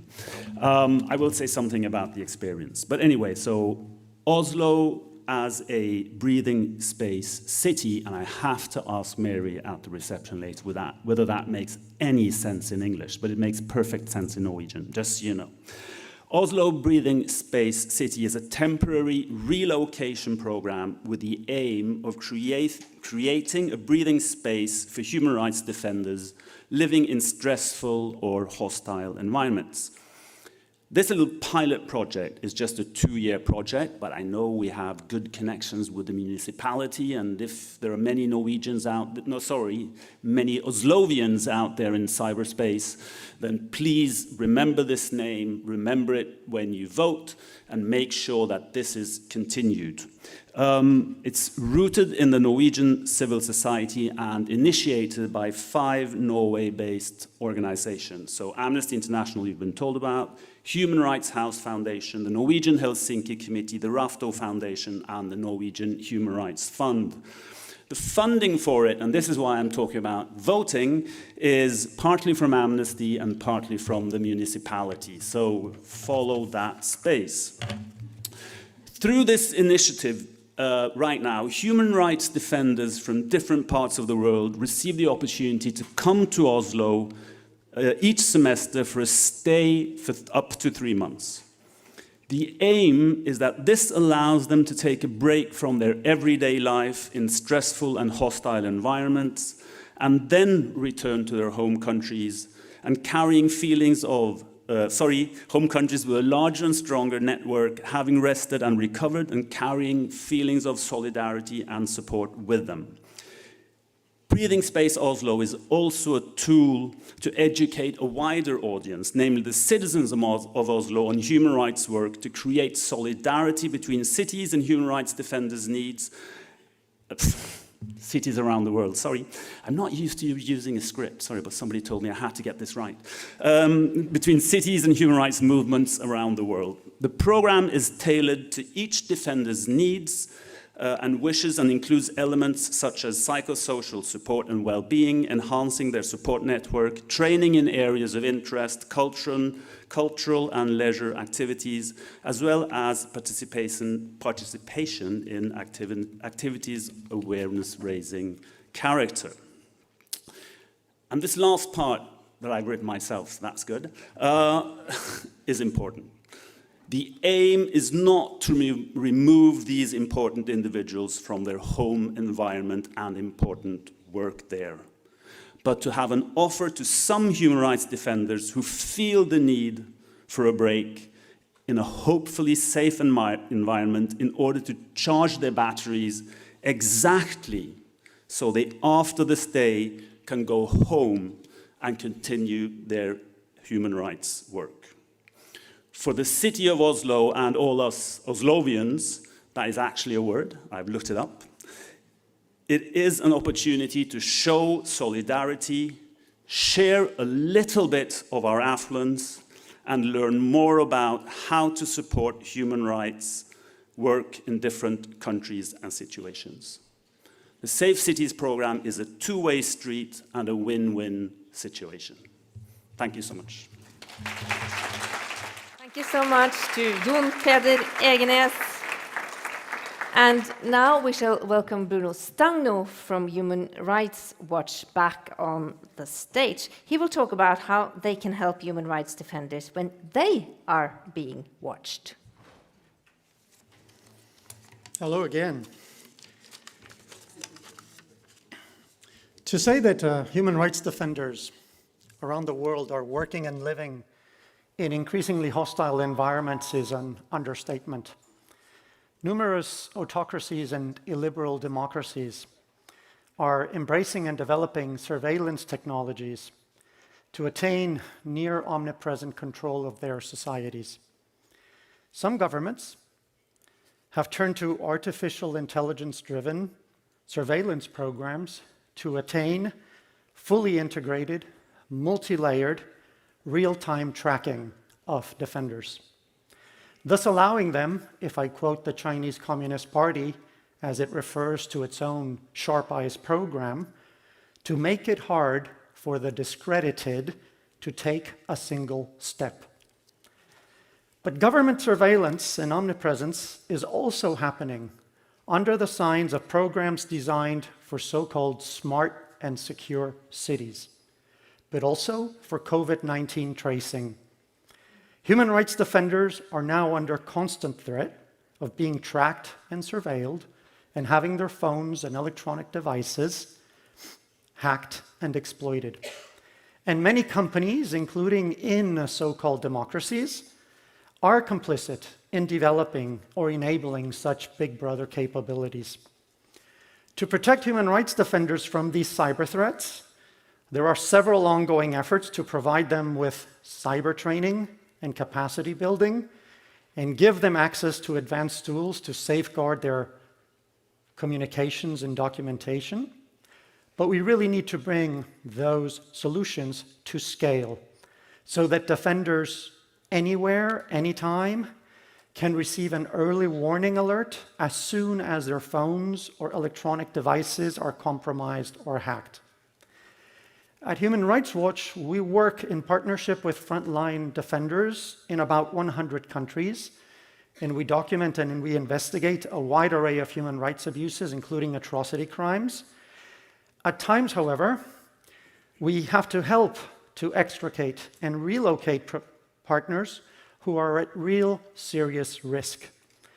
But the avenues that are available worldwide to facilitate such extrication and relocation remain geographically fractured, operationally limited, and financially under-resourced. The human rights community needs to urgently come together to exponentially expand our collective reach for extrication and relocation of human rights defenders. This conference started out with a very moving song about Afghanistan.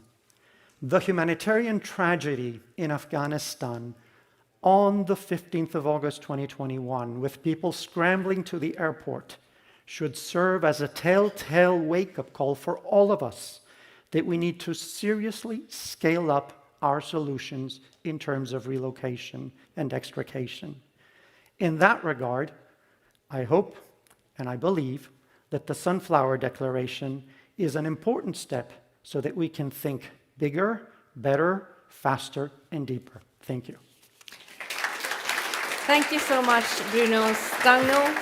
And now to the last runner in our relay race, Ella Marie Hætta. She is here to give us the result of a roundtable discussion that took place this morning, where businesses discussed how they can support human rights defenders at risk.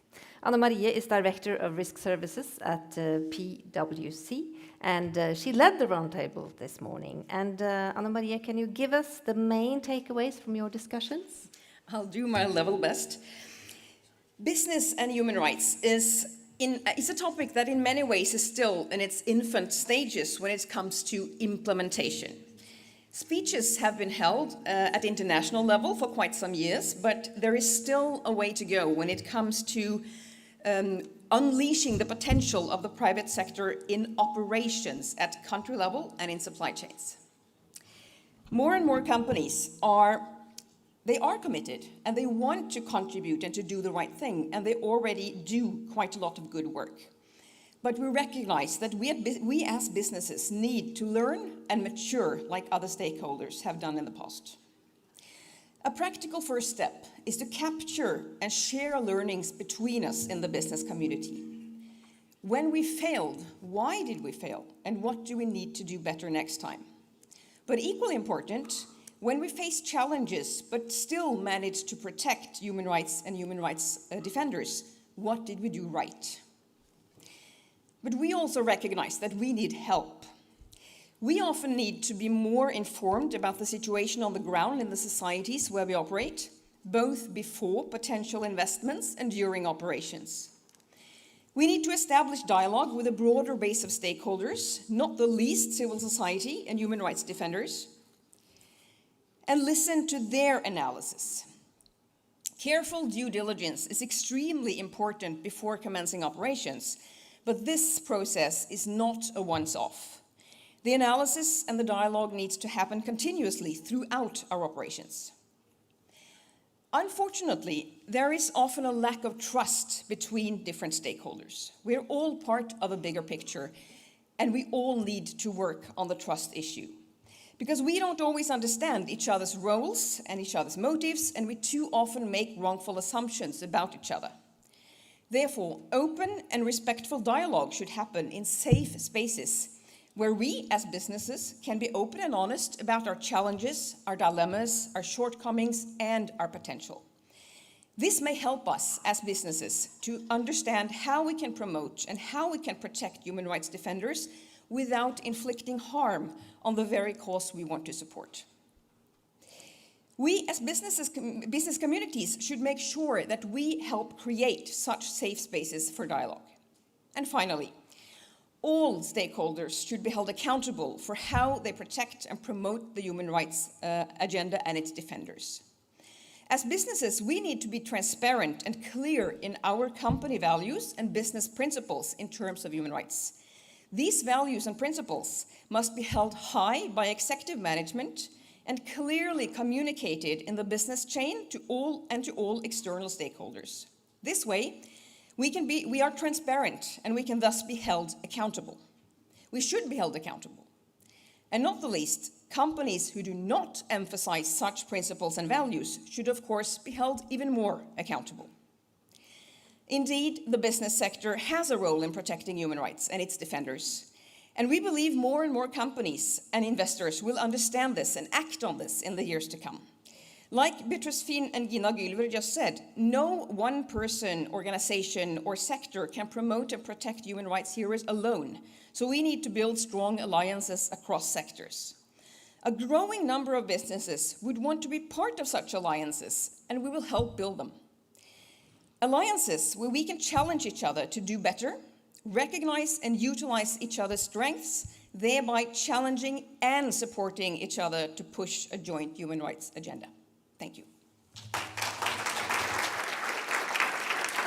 Thank you, Anna Maria, and thank you, all of you, for all the good ideas and all the good initiatives who are already out there.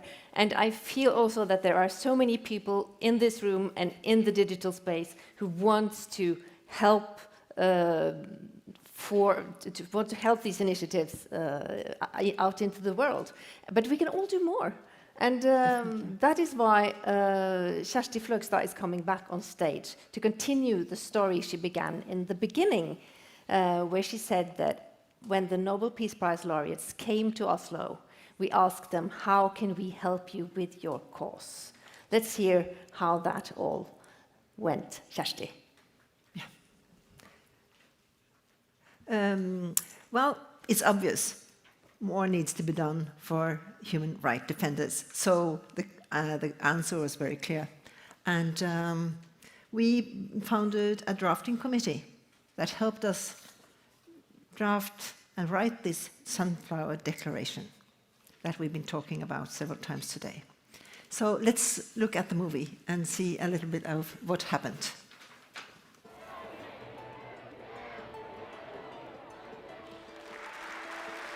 This year's Peace Prize is awarded to human rights advocate Ales Bialyatsky from Belarus, the Russian human rights organization Memorial, and the Ukrainian human rights organization Center for Civil Liberties. The Nobel Peace Prize laureates 2022 are human rights defenders.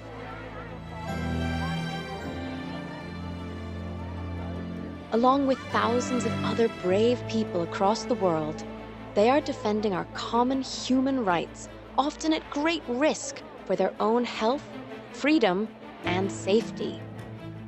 How can we defend them? The Sunflower Declaration is a call to action to protect human rights defenders at risk.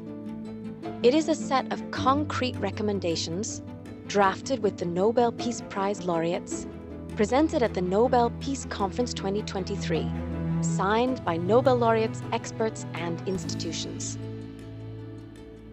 And now, you can support it too.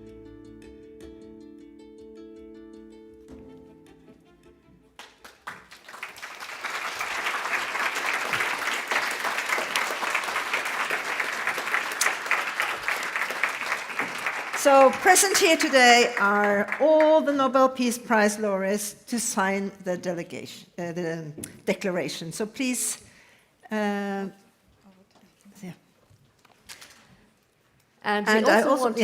we also want to thank all those people and organizations who've been taking part in making the Sunflower Declaration come about.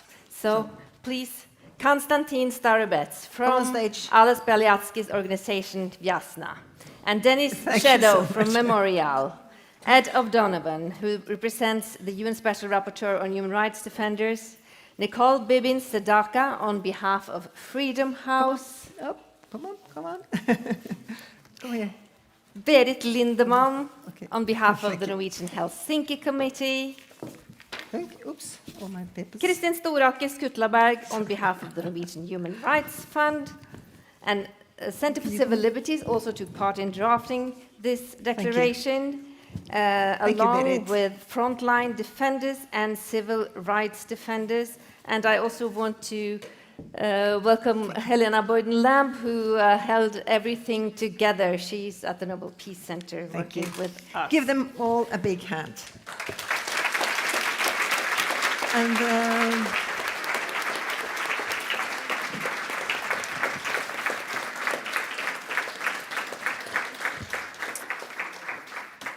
okay, Dennis, for Memorial, you have been part of the committee that co-created this document. Why do you think that the world needs a Sunflower Declaration like this? Yeah, I think that what needs is to encourage more people to become human rights defenders, because I think that peace and democracy needs everyone to be a little bit of human rights activist. Thank you so much.